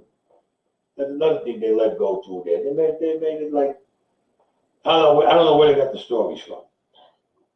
I don't know what they got, but I think, they got a lot of stories. A lot of fiction. Yeah, a lot of fiction. I think the, lead writer Yeah. writes for the Post now. Are you serious? No. You know, I mean, you know, like they had an episode in there. You know, they had quite a few different episodes in there, and I says I didn't. And these were actual things that happened to me and to a friend of mine when we were away. I'll just tell you because it's not in the book, but it will be in the next book. I was going out with a girl named Bridget. I had Bridget was with me many, many years. And I was in a place called Desiree. I had a piece of the place. All right. Two guys come in one night, sitting down there talking. So I had to meet somebody in the place. So she had challenged her. I said, babe, I'll be back. And maybe she walks away. I walk away. She's sitting there. And the guy turns around. I don't know. I didn't see it. Whatever it was, I come back. And she's pissed. I want to go home. I said, this guy. So said, take me home. Send me home. I want to go home. I said, all right. I just got her in the car. I took her home. I said, I got to go back to the club. She goes, go back to the club. I want to go home. I know. It's okay. So she wouldn't tell me what happened. When I got back to the club, Uncle Sammy Messina says, Anthony, not talk to you. Yeah, what? You see the two guys over there? I said, yeah. He goes, when you went in the back to meet that guy? I said, yeah. There's that guy over there. I said, yeah, what about? He walked over to Bridget, and he was talking to Bridget, and he wanted to know if she would blow him or if he would fuck her, if he'd pay her. I said, are you kidding? He goes, Anthony, I'm telling you. I'm telling you what he said. And he knows it's your woman, it's your lady. It's all right, don't worry about it. I walk over to the guy, I goes, hey, how you doing? Buy him a drink, and we're talking. And I'm looking to kill this guy right there at the fucking bar. Right. I says, so I says, I know I'm going to do it. So I'm going to take him in the back of the club. I'm going to give him a fucking beating in the back of the club. In the back of the club, there was a waterfall. The water came up and came down. There was a pit where the water went in and recirculated. Now, around the front of it was a pipe. You ever, if anybody remembers, like at the houses years ago, you had the radiators with the riser pipes. Mm-hmm. That's the thick pipe that went around the bottom. I told this guy, I said, let me talk to you a bit. He goes, what's the matter? I said, I got to deal with a guy. Guy's got some coke. I said, no, I'm not in the coke business. But maybe the guy says, yeah. I go, let's walk and talk. So I'm talking with him and we're walking to the back and I'm looking for the spot. I see the spot that I want to den because there's nobody around the spot.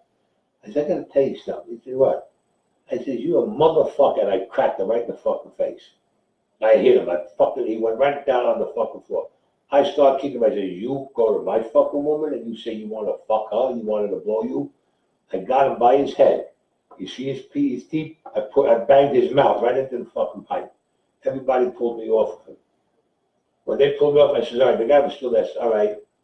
And I went back and I just went, they couldn't grab my grin. I kicked him in the back of his head and his jaw came off. The guy lived, but the guy's totally fucking retarded now. That was me. In The Sopranos, there's an episode where a guy walks up to Tony Soprano's daughter and says, you got a little, she was drinking, like having ice cream or something. Goes, oh, you got a little cream on your mouth. I could put a little more over there if you want. All right? She tells her father. Her father walks in, talks to the guy, hits the guy, puts his mouth up against the pipe and kicks him in the fucking head. That was me. That story was about me. Now, how the fuck they got it, I don't know. All right? But it had to be somebody. Right. It had to be somebody who was in the club, somebody who knew the story or whatever. Right? Why the fuck didn't they come to me and ask me about it? Right. Because the guy had to tell them. Right. There's a lot of things like that in Sopranos that reverted back to friends of ours that we knew had happened with friends of ours. Right. Just like in Sopranos, I'll give you another bullshit story. There was a story in there where, you know the guy who played Johnny Sack, supposedly the boss of New York? Johnny Sacramone, in The Sopranos, yeah. I never got to see it much. I didn't have HBO, and I just never. You know the one I'm talking about, the guy who played Johnny Sack. He's supposed to be the boss of New York family. Not certain. Well, in The Sopranos, they turn around, this guy Johnny Sacramone, he's supposed to be the boss of the family. He gets arrested. And what happens, his daughter was getting married, so what they did, they gave him a pass from the prison to go to his daughter's wedding. But he had to pay for the marshals and everybody to go with him. Right. In the movie, His daughter, pretty girl, but she's got a little bit of weight on her. Well, let me tell you, that's another fucking story. Because when I was in Danbury, I was with Vinny DiNapoli. Vinny DiNapoli had about maybe 7 months to go, 8 months to go. I had like 5 months to go. I was getting out ahead of him. Vinny DiNapoli got, I think, an 8 or 9 hour pass to go to his daughter's wedding that the Marshals took him to. And his daughter fit the description of the girl in Sopranos. It was Johnny Sack's daughter. So now, I'm going back into the 80s. This happened in the 80s. Okay. So Vinny DiNapoli got a pass with 7 months left to go to his daughter's wedding. And then he came back from the wedding. He said, my head is still spinning. It was great because we met him at the door when he came back in. Then all of a sudden in Sopranos, now you got this guy, Johnny Sack, getting the pass to go to his daughter's fucking wedding. And his daughter is on the same building characteristics as Vinny DiNapoli's daughter in real life. So you fucking tell me, too much of a coincidence. Right. 2 coincidences too much on me and Vinny. That's Right. bullshit. Somebody had to give them that information. Right. All right? Now, if you want to talk, that's the fucking guy you got to watch out for. The guy who gave that information because we don't know who the fuck it was. Right. No, that ain't right. That ain't right. So they did it. They made money. They did what they were going to fucking do. Right. Hey, Well, a lot of their stuff was fucking bullshit with that. that's Johnny Sack in his prison garb. His orange Yeah. jumpsuit. Sack Raimodi. And then the thing about with Tony Soprano, they have it in there that he went to what's it called, a psychiatrist, psychologist, or whatever the hell she was. Lorraine Bracco played him. Yeah. I don't know of any boss that went there. Because let me tell you something. If a boss, an underboss, or anybody, they knew that the guy was going to a psychiatrist, they would look at him in a different way, and they would make plans to get rid of him. Right. Because they wouldn't be sure what he said to the psychiatrist, and they would probably give it to the psychiatrist or psychologist also, because you don't know what they said to him. Right. You don't do that. If you did that, then guarantee you wouldn't be long. You'd be missing. You and the psychiatrist, psychologist would be fucking Yeah. missing. Mhm. So that's another bullshit thing that they had there.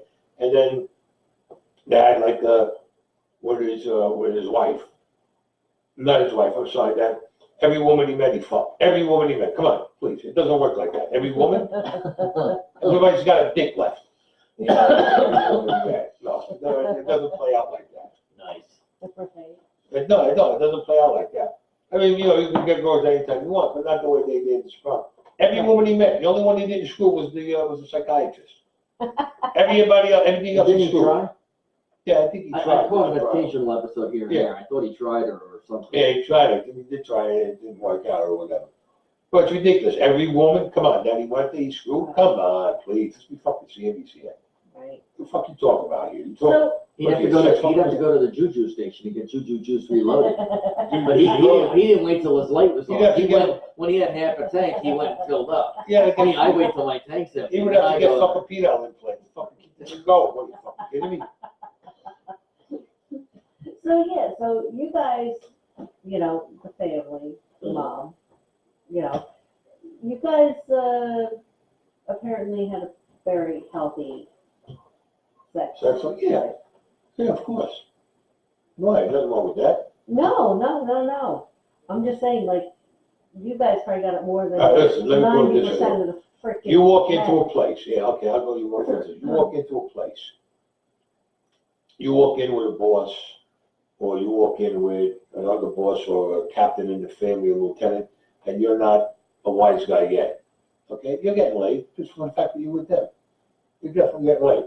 There's no way in heaven that you're not. You're definitely getting laid. Oh, without a doubt. Now, did Just to be around them. they pick out like certain girls for certain places you go to? Like, You didn't have to pick them out, they came to you. really? When they knew there was wise guys there, they would fucking come right to you. Okay. They didn't give a fuck. All they wanted was, for argument's sake, we'll just use an example. Let's say Joe Gallo. He walked into a joint, he can take his pick of any girl he wants. And the girl wanted to be his girlfriend because then she could tell me, I'm going out with Joe Gallo. I got an apartment with Joe Gallo. He takes care of me. It was more like a big fucking prestige thing with Right. them, with the way they did that. Now, like I said, if you wasn't a wise guy yet, and you walk in with another wise guy, you're definitely getting laid. You walk in with a captain, you really get laid. You walk in with the fucking boss, you can fuck 10 of them that night, Right. 10 women that night. Now, once you become a wise guy, then they know you're a wise guy, they'll come run at you anyway. You didn't have to pick them. You did, well, let's put it this way, if 7 of them came over, you just had to pick whichever one you wanted to go with that night. Right. And if you wanted 2 at one time, they did it. Right. You know, they didn't make no bones about it. I love it. Oh, I never did this before. Oh, you never did this before. Well, you're doing it like a fucking pro. I got news for you. You never did this before. Hey, let's be fucking serious. You're doing it like a fucking For pro. someone who never had any practice, you're. Yeah, for somebody who never did You this nailed before, it. man, you got it down 100%. But you can get 2 girls, they'll never go with you, just for the fact they said they were with you, and, you know, they're hanging out with you whenever you're around or whatever it is. It's all prestige, all nonsense like that. Okay. That's all it was. So I have an idea, actually. I'm gonna get a T-shirt made up Mhm. and have your book on it and say, I'm with Anthony Raimondi and we're gonna go club hopping. We're trying to get him late. I'm trying to have some of this rub off on me. I have a feeling he's gonna be like, dude, you're out of luck. It's never gonna happen. No, it could happen. I mean, but, you know, the way things are now, it's like, you gotta be careful who you're gonna pick to go with. Yeah, remember that. I'll bring one of them luminol lights and I'll just you know, Yeah. turn the lights on and go, nope, she's no good. She's glowing. Now, when you had girlfriends, Mhm. okay, like, would you have multiple girlfriends that you would like have apartments with? Me, no. I had one girlfriend, that was it. Did I play around? Yes, I'm not gonna say I didn't. Okay, Every now and then I did. I'm not gonna say I didn't because I'd be lying to you. right, Well, I had one girlfriend, that's who I was with. But I knew at any time I could get laid from somebody else for a while. Right. But when she wasn't with me, I conducted my business, I had my night out or whatever. But every now and then I did play around. I'm not gonna say I did. But I never told her and she never found out about it. right, Now, she's passed away, Bridget passed away a long time ago. But I never, you know, and then she never found out. I would never throw it up in her face. And the girls knew that if they see me with her, they knew, hi, Anthony, how you doing? She's a friend of mine from the club. They right, didn't, you know, they knew better. They would never say anything else. right. No. I mean, look, I don't care if they say keep it in your pants. You got a girl that's very, very hot or whatever, and she's climbing all over you like a fucking cat climbing up a fucking tree. I mean, seriously. You know what I'm saying? It's It hard. actually is a It's hard cat to climbing get up a rid. tree. Yeah, or it's hard to resist. You know what I'm saying? It is hard to resist. But basically, I still go with her. Mostly all the guys that I know, they had their wife or they had the gumana. That was it. You got your wife and you got the gumana that you played around with. Then you did whatever you did with her. You just went out, whatever it was. But in the same token, even though you had the gumana, anytime you wanted to get laid from somebody else, you know, all you had to do was walk in the club. You took your pick of anybody you wanted. Right, That's just the way it was. okay, But, you know, when you got a wife and you got a woman, then you got to make up the excuses of why you're leaving your wife to go with her. And then if you fuck around with somebody else, you got to make up the excuse not only to your wife, but to the woman too. There you go. Don't make no fucking sense. So, me, I look this way. Here's my girlfriend, that's the end of it. right, Okay, I can fool around over here with you every now and then. All right, fine, and that's that. Not that you got 1, 2, 3, no. That's insane. okay, Because you're definitely going to get caught. okay. And if your wife is that nuts, she might fucking stab you. So, well, You told us some of those stories last week. yeah, it'll happen. I mean, you know, just because they're married wise guys don't mean that they're not nuts. Right. They were nuts long before they got married to a land guy. Yep. They just put the cherry on the cake. Nice. It was nice when it lasted. It was good. Yeah. But like I said, when things went great, you could live 100 fucking lifetimes in a week. But when it went bad, forget about it. It was a fucking disaster. It was a total fucking disaster. Mhm. Everybody ran for the fucking hills. Really? You couldn't conduct this, no, I mean, it's the way it was. It's just the way it was. Once it went bad, it went bad all the way. Right. There was no pulling back when it went bad. It went bad all the way around the fucking board. That was big. So it has its pros and its cons. It's a short-lived life. In other words, meaning, say for maybe 10, 15, 20 years, you could have it great. And then all of a sudden, when the hammer comes down, you're in prison for life. Right. You're never coming out.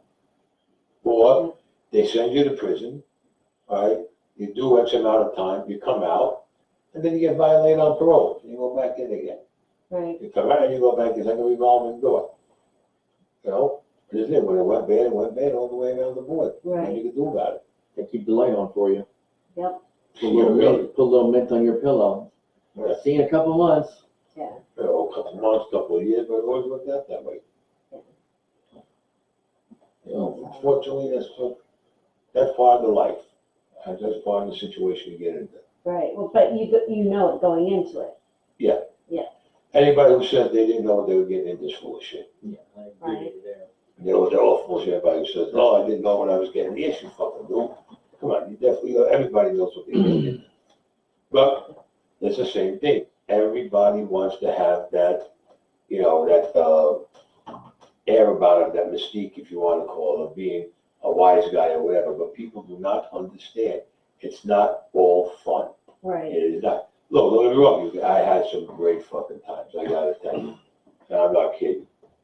I had great times.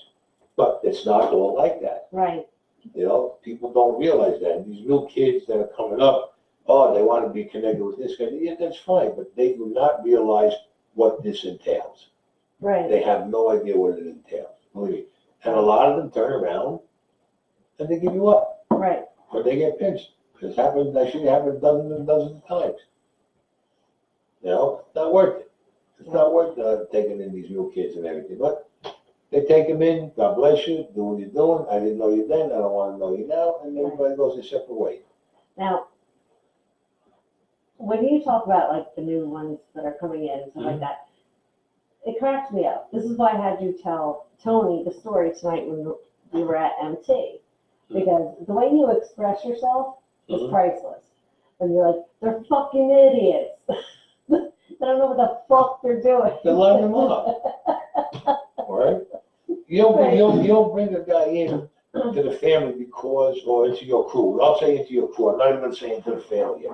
You don't bring a guy into your crew because your son is going out with, let's say, the mother. Right. Or the brother is going out with your sister. The brother's going out with your daughter. The brother's going out with your aunt. Or the uncle's going out with your aunt. And, you know, your son's going out with the daughter. You don't bring somebody in your crew like that. Right. But that's what they've been doing.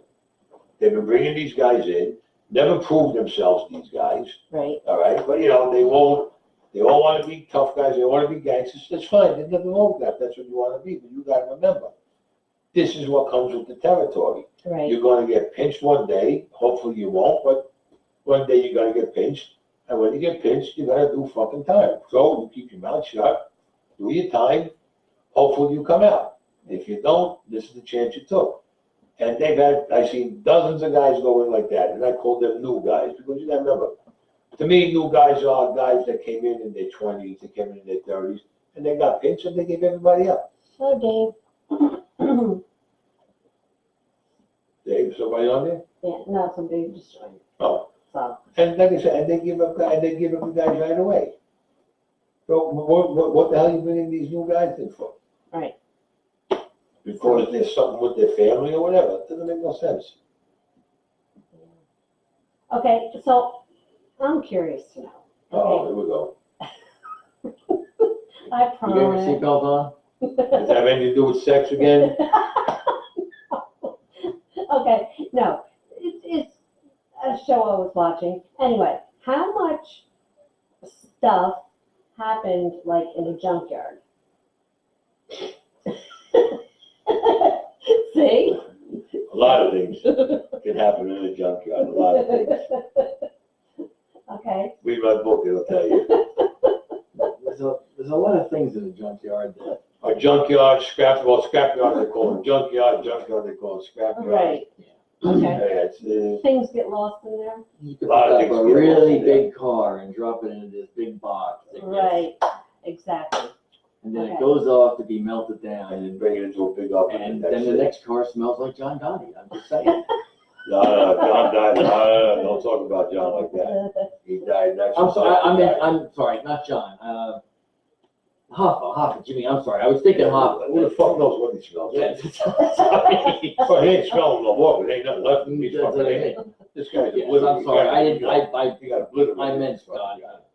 But I misspoke. I scrapyards, said Gotti. scrapyards or junkyards or whatever, a lot of different things go on in there. A lot of noise in those That's places what, too. I want the scoopage on that shit. So anyway, real quick again, everyone, get the book, okay? You're gonna love it. And also, again, just to recap, he did not kill Pope John Paul I. No, But the book will give you the truth about what really happened. So make I sure you get the didn't- book. I He didn't didn't kill him. He didn't bring I a wasn't in crew. on an assassination plot with him, and I never brought a team of hitmen that they put in the Post article that I brought to Italy to kill him. That's all false. Yes, the New York Post today printed, just to recap, some misrepresentations about their interview with Anthony. So that is why we have our special this evening. So he could set it straight, because since the Post can't seem to get their facts straight, let's just put that out there. Thank you, New York Post. Okay, not. Yeah, the The Post. New York Post, they had my book and they read it. And they liked the book. I give them credit for that. They wanted to do the article, that's fine. The article is good except what they wrote about the Pope. Right. All right? I never said anything like that. I never ever implied anything like that. Right.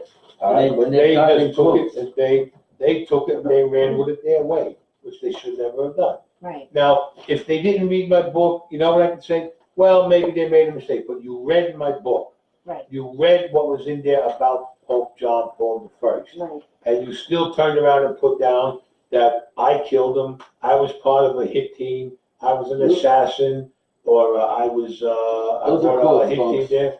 It's not true. Right. I mean, And that's not even in my book. just this whole thing right here. Yeah, Right. You know. that's not even in my book what they wrote about the Pope. Right. Other things that they wrote in the article, yes, it's in my book and it's true. I'm not gonna say no. The thing what they wrote about the Pope is false. Right. And I'll tell you that now, I did not say anything like that, and I did not do anything like that.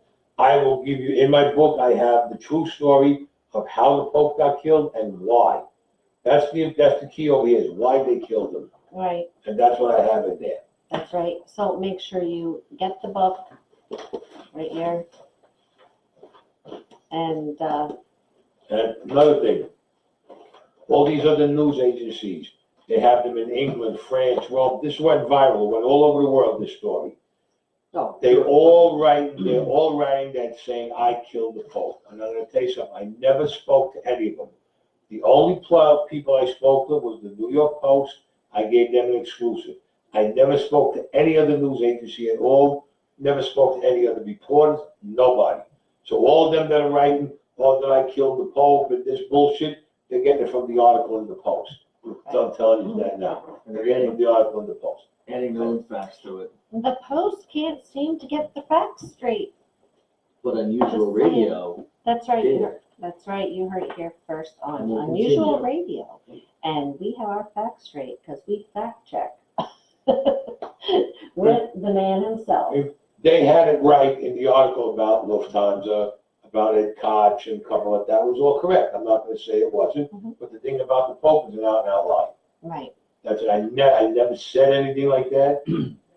I never said I'd done anything like that. And I definitely did not bring no fucking hit team from New York like they wrote and bring it to Italy to kill the Pope. No, that's not what happened. Like I said, you read my book, I tell you exactly why he died, the reason why they killed him, and how they killed him. Right. But, it's like going to court all over again. Like that the witness is pointing the finger at me and saying, you did this, you did that, when I didn't. Right. So what am I gonna do, get convicted of something I never fucking did again? I mean, come on. Let's Right. be serious. That's something I never said. Like I said, I'm not an angel, don't get me wrong. You read my book, you'll see. I'm far from a fucking angel and a choir boy and a priest. As far away from that as you can. But I never did that. Right. I never did anything like that. I'm not that fucking stupid. Right. I would get involved and do something like that. No way. I chose the life I wanted to lead. Nobody put a gun to my head and say, I chose what I wanted to do. But the thing about the Pope, no way. That's totally out of hand. That never happened. With me, that never fucking happened. And I want everybody to know that. Because not only does my family look at me like I'm a fucking... Look, my family knows what I am. My friends know what I am. Some of the people are jealous because I got the book coming out. I'm gonna be honest with you. A lot of them are jealous because the book came out. They're jealous because of the podcast and everything. All right, you want to be jealous? Be jealous. I don't care. You understand what I'm saying? But I never did anything like that with the Post because now a lot of people looking at me in a different light.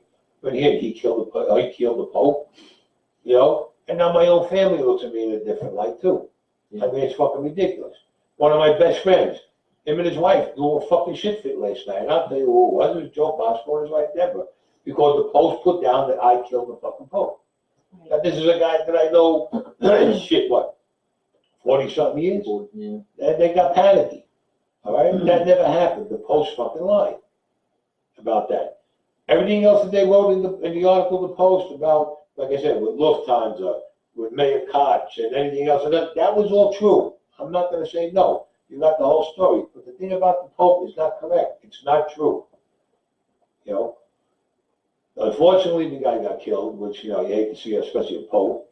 But like I said, there was a reason why they killed him, which you'll know when you read my book, why they killed him. Mm-hmm. And it'll tell you how they killed him. Right. You know?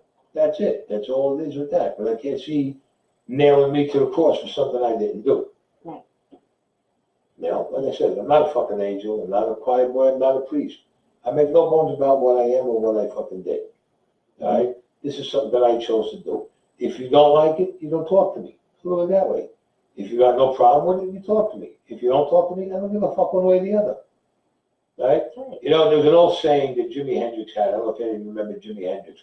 He did a song called The Six Was Nine. And in the song at the end, he says, I'm the one that's got to die when it's time for me to die, so let me live my life the way I want it. I live my life the way I want it. Now, they seen there was a time to get out because my friends told me, get the fuck out, otherwise you're going to wind up in here with us. And they all died in prison. And they were right, because a lot of these young guys that they got coming in, I call them young or new guys, take your choice, most of them became rats. They came in, maybe they did 3, 4 years, 5 years, something happened, they get arrested, boom, they're giving up everybody, they ran on everybody. Right. So it was a matter of time before one of them would have, or 1 or 2 or 3 that would have made up stories about me. And then I would have had a problem. Yeah. Time to leave, time to say thank you, goodbye, and off I go. Right. You know? But I repeat though, I never ran on anybody and I still didn't. Because in my book, everybody that's in there is dead. It's the people I did business with, people that I was with, they are gone, they passed away. And that's it. And I never, and that's just the way it is. Right. You know? I mean, they're so quick to put the handle on someone, oh, he's a rat, he's a rat. You know, when they're quick to put a handle on you that you're a rat, let me tell you something. It turns out that they're the rats themselves. Right. Because a lot of them came out that they didn't come into court to testify, but they were giving the government information on everybody. Mm-hmm. So you tell me, who's the fucking rat? Mm-hmm. The guy who walks into court and testifies in court and points the finger at you and says you did it, or the guy who turns around, smiles at you, that he's your friend, he's your buddy, you go out, do things, and then he's reporting to the government what you did. So you figure out who's the fucking rat. And I'll tell you now, and anybody, and I'll tell you now, in every family, understand what I'm telling all you guys, a lot of you guys are new. In every family, in every crew in every family, you got at least one fucking informant. And I'll guarantee that. Because if you believe there isn't, then there's something wrong with you. And I'll tell you, you have at least one informant in every crew. So if a family had 10 crews, let's say, you got 10 rats. And I'll guarantee that. That I will guarantee. Like I said, they don't have to be going into court to testify, but they're giving the government information. Now, will they go into court and testify? Depends on how much the government gets on them if they pinch them. If these guys are looking at, 2 life sentences plus 100 years, you're fucking damn straight they're gonna fucking give you up. Don't ever think they're not. Don't ever fucking think they're not. And you think about it, and you see it, and you see what I'm talking. You seriously think about what I'm saying, and and you'll understand what I mean. Right. But people don't like to think that they have rats or informants in their own thing. They don't like to think that so and so would go against me. No, it doesn't work that way. It doesn't work that way. Like I said before, the way it was in the 70s and the 80s, if it was like that, I would have never left. I would have never left. I would never did the book. I would never did anything like that. But it's not. And this is the new age, if you want to call it. Who the hell knows whatever the fuck you want to call it. The pansy age. Huh? The pansy age. MGA. You know, it's easy to get a couple of guys and want to shoot somebody, you know what I'm saying? The point is this, what happens when the guy gets caught? He starts giving the people right away. Right. Like I said, the easiest thing in the world is to point your finger at a guy and say the guy's a rat. Right. And then say, oh, he's gotta go, he's gotta go. That's the easiest fucking thing in the world to do. You know? But outside of that, you know, there's nothing else you can do with this. Right. Anybody else got any questions over there? No, I think you No, pretty we much haven't covered had it. anything rolling up or scrolling. Yes, People still watching though. I think everybody was just listening to me talk. I think that's what it was. yes. I mean, you gotta look at, you know, you gotta look at the way things have changed. Mm-hmm. The way things have changed. I mean, Going back a while, so, I think it was probably John Conte also, he had a lot of questions. yeah, Somebody asked about the Bronx Tale. but was it a true story? Or according to Chance Palminteri, it's a true story. I don't know. But according to him, it's a true story. I mean, according to him, the kid who played Cologio, that was supposed to have been Chance Palminteri in Right. real life. Okay. I mean, is it true? It might be. I can't say no, because I don't know. Right. He said it's him. The man's got no reason to lie. Yeah, Put it that way. and it was his project that he wrote, directed, everything. Yeah, there's no reason to lie. So And, I would actually, say, the guys I work with, yeah. a CPA firm up in Bloomfield, Okay. that's one of their clients. Oh yeah. Yeah. He's a good man. Yeah. I would say it is true what he said, that it is, you know, his, what you call that is his story. Like his childhood, right? I mean, it was when Yeah. he was a kid. That's what when he was a kid. I believe that. Well, he's always up in the Bronx. You can always catch him like on Arthur. I used to, up until about 2016, I was going to Arthur Avenue all the time. You could see him up on Arthur Avenue. You used to see him on Arthur Avenue all the time, going into Arthur Avenue Market, in the restaurants. He was always up there. He was like, you seen him up there. Wasn't it? Hey, how you doing? How you doing? What are you doing? He's a very friendly guy. Right. Very friendly guy. The guy who is not friendly, out there, the guy who I think, my opinion, who was a prick, Mm-hmm. an actor, is Liam Neeson. And I'll tell you why. He went to a friend of mine. A friend of mine has a funeral parlor in Brooklyn. Okay? And I'm not going to mention a place because she might get upset if I mention it, but whatever. Him and, what's that one? Amy Schumer.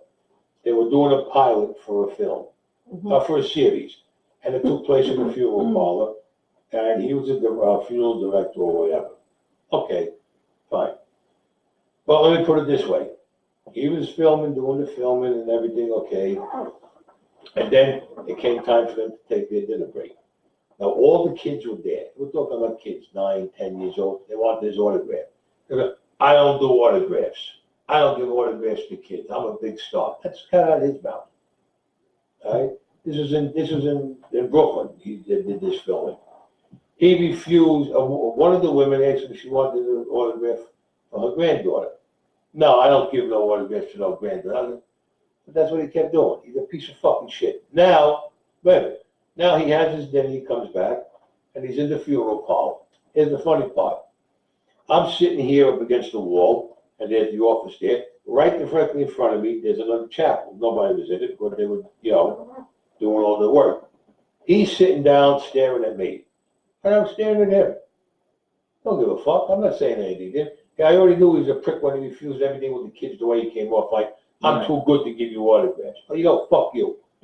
But these are the people that made you make money on your fucking movies. Right. So what I'm happened? reading anything. The mouse, I'm trying to get it over the X. So what happened? I'm sitting there and I'm looking at him and he's looking at me. And I'm sitting there minding my own business. I wouldn't be looking at him. Some guy comes over to me, big motherfucker. He had to be about my height, 6'2", about maybe 40 pounds heavier than me. Comes up and I'm sitting down with his big belly in my face. He goes, you gotta move. I looked up at him. I said, I think you better fucking move back. I said, why do I gotta fucking move? You're making him nervous. I don't give a fuck. I ain't moving. The guy comes up to me and says, I'm gonna tell you two things. Two things that I'm not gonna talk no more. I said, one, I belong to SAG and AFTRA. So if you open your fucking mouth, I'll get my union official down here. Number one. Number two, you don't get out of my fucking face, there'll be a new show here. How to fucking cut a fucking cow's head off. I'll cut your fucking head off right here. And now, if you think I'm fucking around with you, I say, try me. Now I'm gonna sit down. So I'm gonna tell you, I'm gonna sit down. You stick your belly in my face, I'm gonna tell you one thing. I'll cut your fucking balls off right here. So fuck you and fuck him. Right. I sat back down, the guy's looking at me. I told him, he's a little couple of 2-3 feet away from me. I sat back down in my chair, and I looked at him. He's looking at me. I said, what are you gonna do? And they go, if you're waiting for something, you want to do something, then do what you're going to do. I said, but I'm going to tell you now, that'll be the last mistake you make in this fucking lifetime. Right. He gets up, he goes to Mr. fucking Tough Guy, Liam Neeson, and what does he do? They move him to Chapel B. They move him to another chapel. You know, here's the guy who played tough guy roles in all the fucking movies. Right. And everything. And meanwhile, you couldn't give the kids your autographs. You're too fucking good to give. I don't give autographs to nobody. I don't give autographs to kids. I'm a star. I'm a busy man. You're a fucking piece of shit. These are kids. Right. These are the people who put you in the fucking movie. Then that other bitch comes in, Amy Schumer. She goes like this, hi. She goes, no autographs. Bye. The kids wanted an autograph. She wouldn't even get him an autograph. She ran back out to the car. Really? Yeah, I was there. I seen it. I was right there. So, No, quick. meanwhile, the big actress, Amy Schumer, and this and that. You do that, these are all kids. Meanwhile, the show was a flop. How do you think they picked it up? They did the pilot and then whatever happened to it. I never heard anything of those two in it. Yeah, it was a couple of years ago. Okay. A couple of years ago. But my point is, this is the guy that you play the tough guy role and all this other bullshit in the movies, and they're kids, so the kids want you autograph. I could see if people were bothering them. Nobody was bothering them. Right. You'd say no. We're the people who make you make your fucking money in the movies, going to your fucking tough guy movies that you make. Now you know if you had this with you.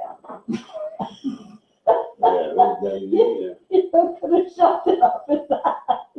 Yo, that bothered me when he did that. You're supposed to be such a fucking a Hollywood star. You do this to kids? Come on, man. Be fucking serious here. That ain't right. And Amy Schumer, she does that. Hi, like that. And she goes like this. Bye. No autographs. I don't do autographs. No autographs. There you go. Give her 2. That may not be enough for her. But my point is this. You're a star. She's a star. She should at least give autographs to the kids. Yes. You don't want to give them to the adults, I can understand. They're kids. And they can't deny I was there. Right. So they can't deny I was there. I seen it. And then she had a double in there. Her double was there. Which is fine. I mean, I say 2 words to her double. But she came, got in the car, and she took off right away when she got back in the car. She had that big, one of them big black, like a 4x4 that they all use. She had one of them. The point is this, you're a big star. You do this to kids. I mean, come on. I'm kind of disappointed the story didn't end with this guy trying to do something. Right. No, he knew if he was trying to do something, that would have been his last fucking move. I'm telling you, you really need to carry a Willy Wonka or an Ed Peter. Pull that thing out, everyone, they're going to leave you alone. No. With my luck, I get somebody that likes it with my fucking luck. Trust me, nothing. I'll pass on that deal. That I got to pass on. Yeah. Mark, are you still on, Mark, or did you go to sleep already? I don't know. I don't know if JoJo's still on too. But JoJo must have left. Did JoJo sign off? I don't know. We don't see anybody signs off. But like John Conti's back on, so he must have left and then came back. Steve Merrill actually left and came back. Is Markel still on? We can't tell. Yeah, don't know. What about JoJo? Same, but it doesn't tell us who's currently on or still on. Right. So. Mark, if you're on, send a question so I know you're still here. Oh, here he is. Mark, I'm still on. Mark just said. So he is still on. Okay. JoJo, send a request if you're still here. Let me know you're still on or not. Unless Adrian already chopped you up, I don't know. Yeah, in which case, don't answer. Yeah, right. What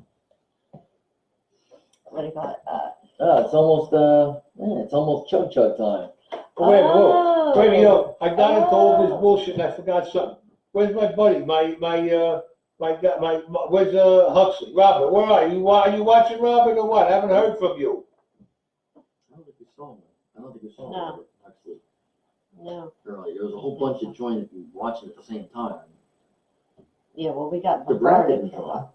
We didn't see a brat come No, I up. know Well, she that. did, she didn't say anything. Well, she probably gotta get up early for work in the morning. She didn't, Yeah. I don't know, she went out, oh. Dean and them came in, huh? Well, it's Sunday. Yeah. You know.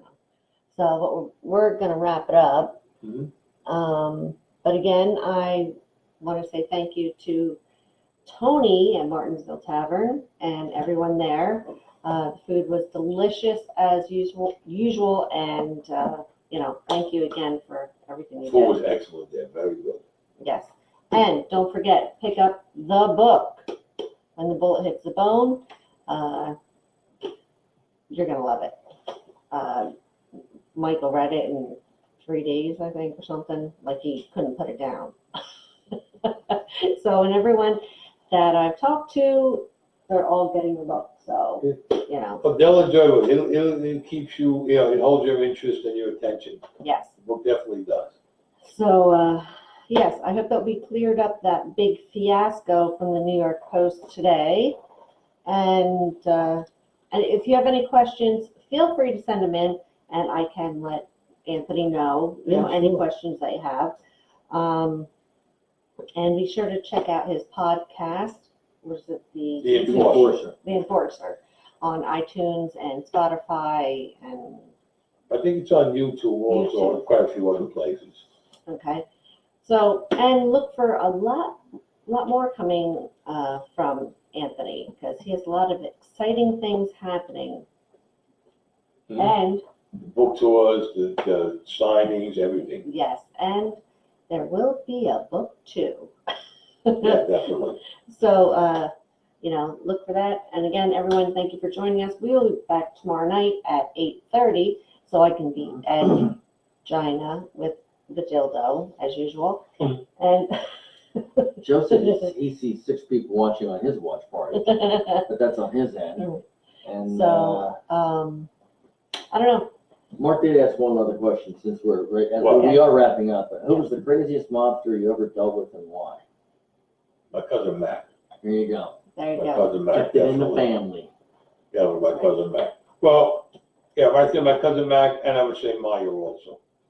My cousin Mac and Maya. Okay. Maya was crazy in a mellow way. My cousin Mac was crazy in a tough way. That's the way. Okay. That's the only way I can describe it. Nice. Okay. All right. Well, thank you again, Anthony. My pleasure. And we hope to have you back soon. Yeah, definitely I'll come back. And The GPS is working now. yes. Got it. Yeah, thank God for that. The fucking thing had me going upstate New York when I was going. That was You didn't Fucking see any mind. children of the corn or Mrs. Fuck that. Mr. Grandmothers with the right directions. Mhm. Yeah, Yeah, shout out to that lady from 35 years ago. Thanks for giving them the right directions. yeah, really. So, all right. Excuse me, sir, I need directions. I'm not a sir, I'm a Mrs. and When I'm she a said mother that, I and a almost grandmother. fucking passed out. You gotta be kidding. So I have a request. I said, the guy who fucked up had to be blind, deaf, and dumb, and really fucking desperate. She's a mother and a grandmother. She's a mother in the ground. Look at her. I'm starting to think, what type of fucking kids does she have? Are they human? And Anthony said I had one request, now I have 2. First, can you shave the mustache? 2, can you help me find the place I'm looking for? So, all right. Thank you, everyone. We will see Thank you. It you was a pleasure. tomorrow. Good night, everyone. Good night.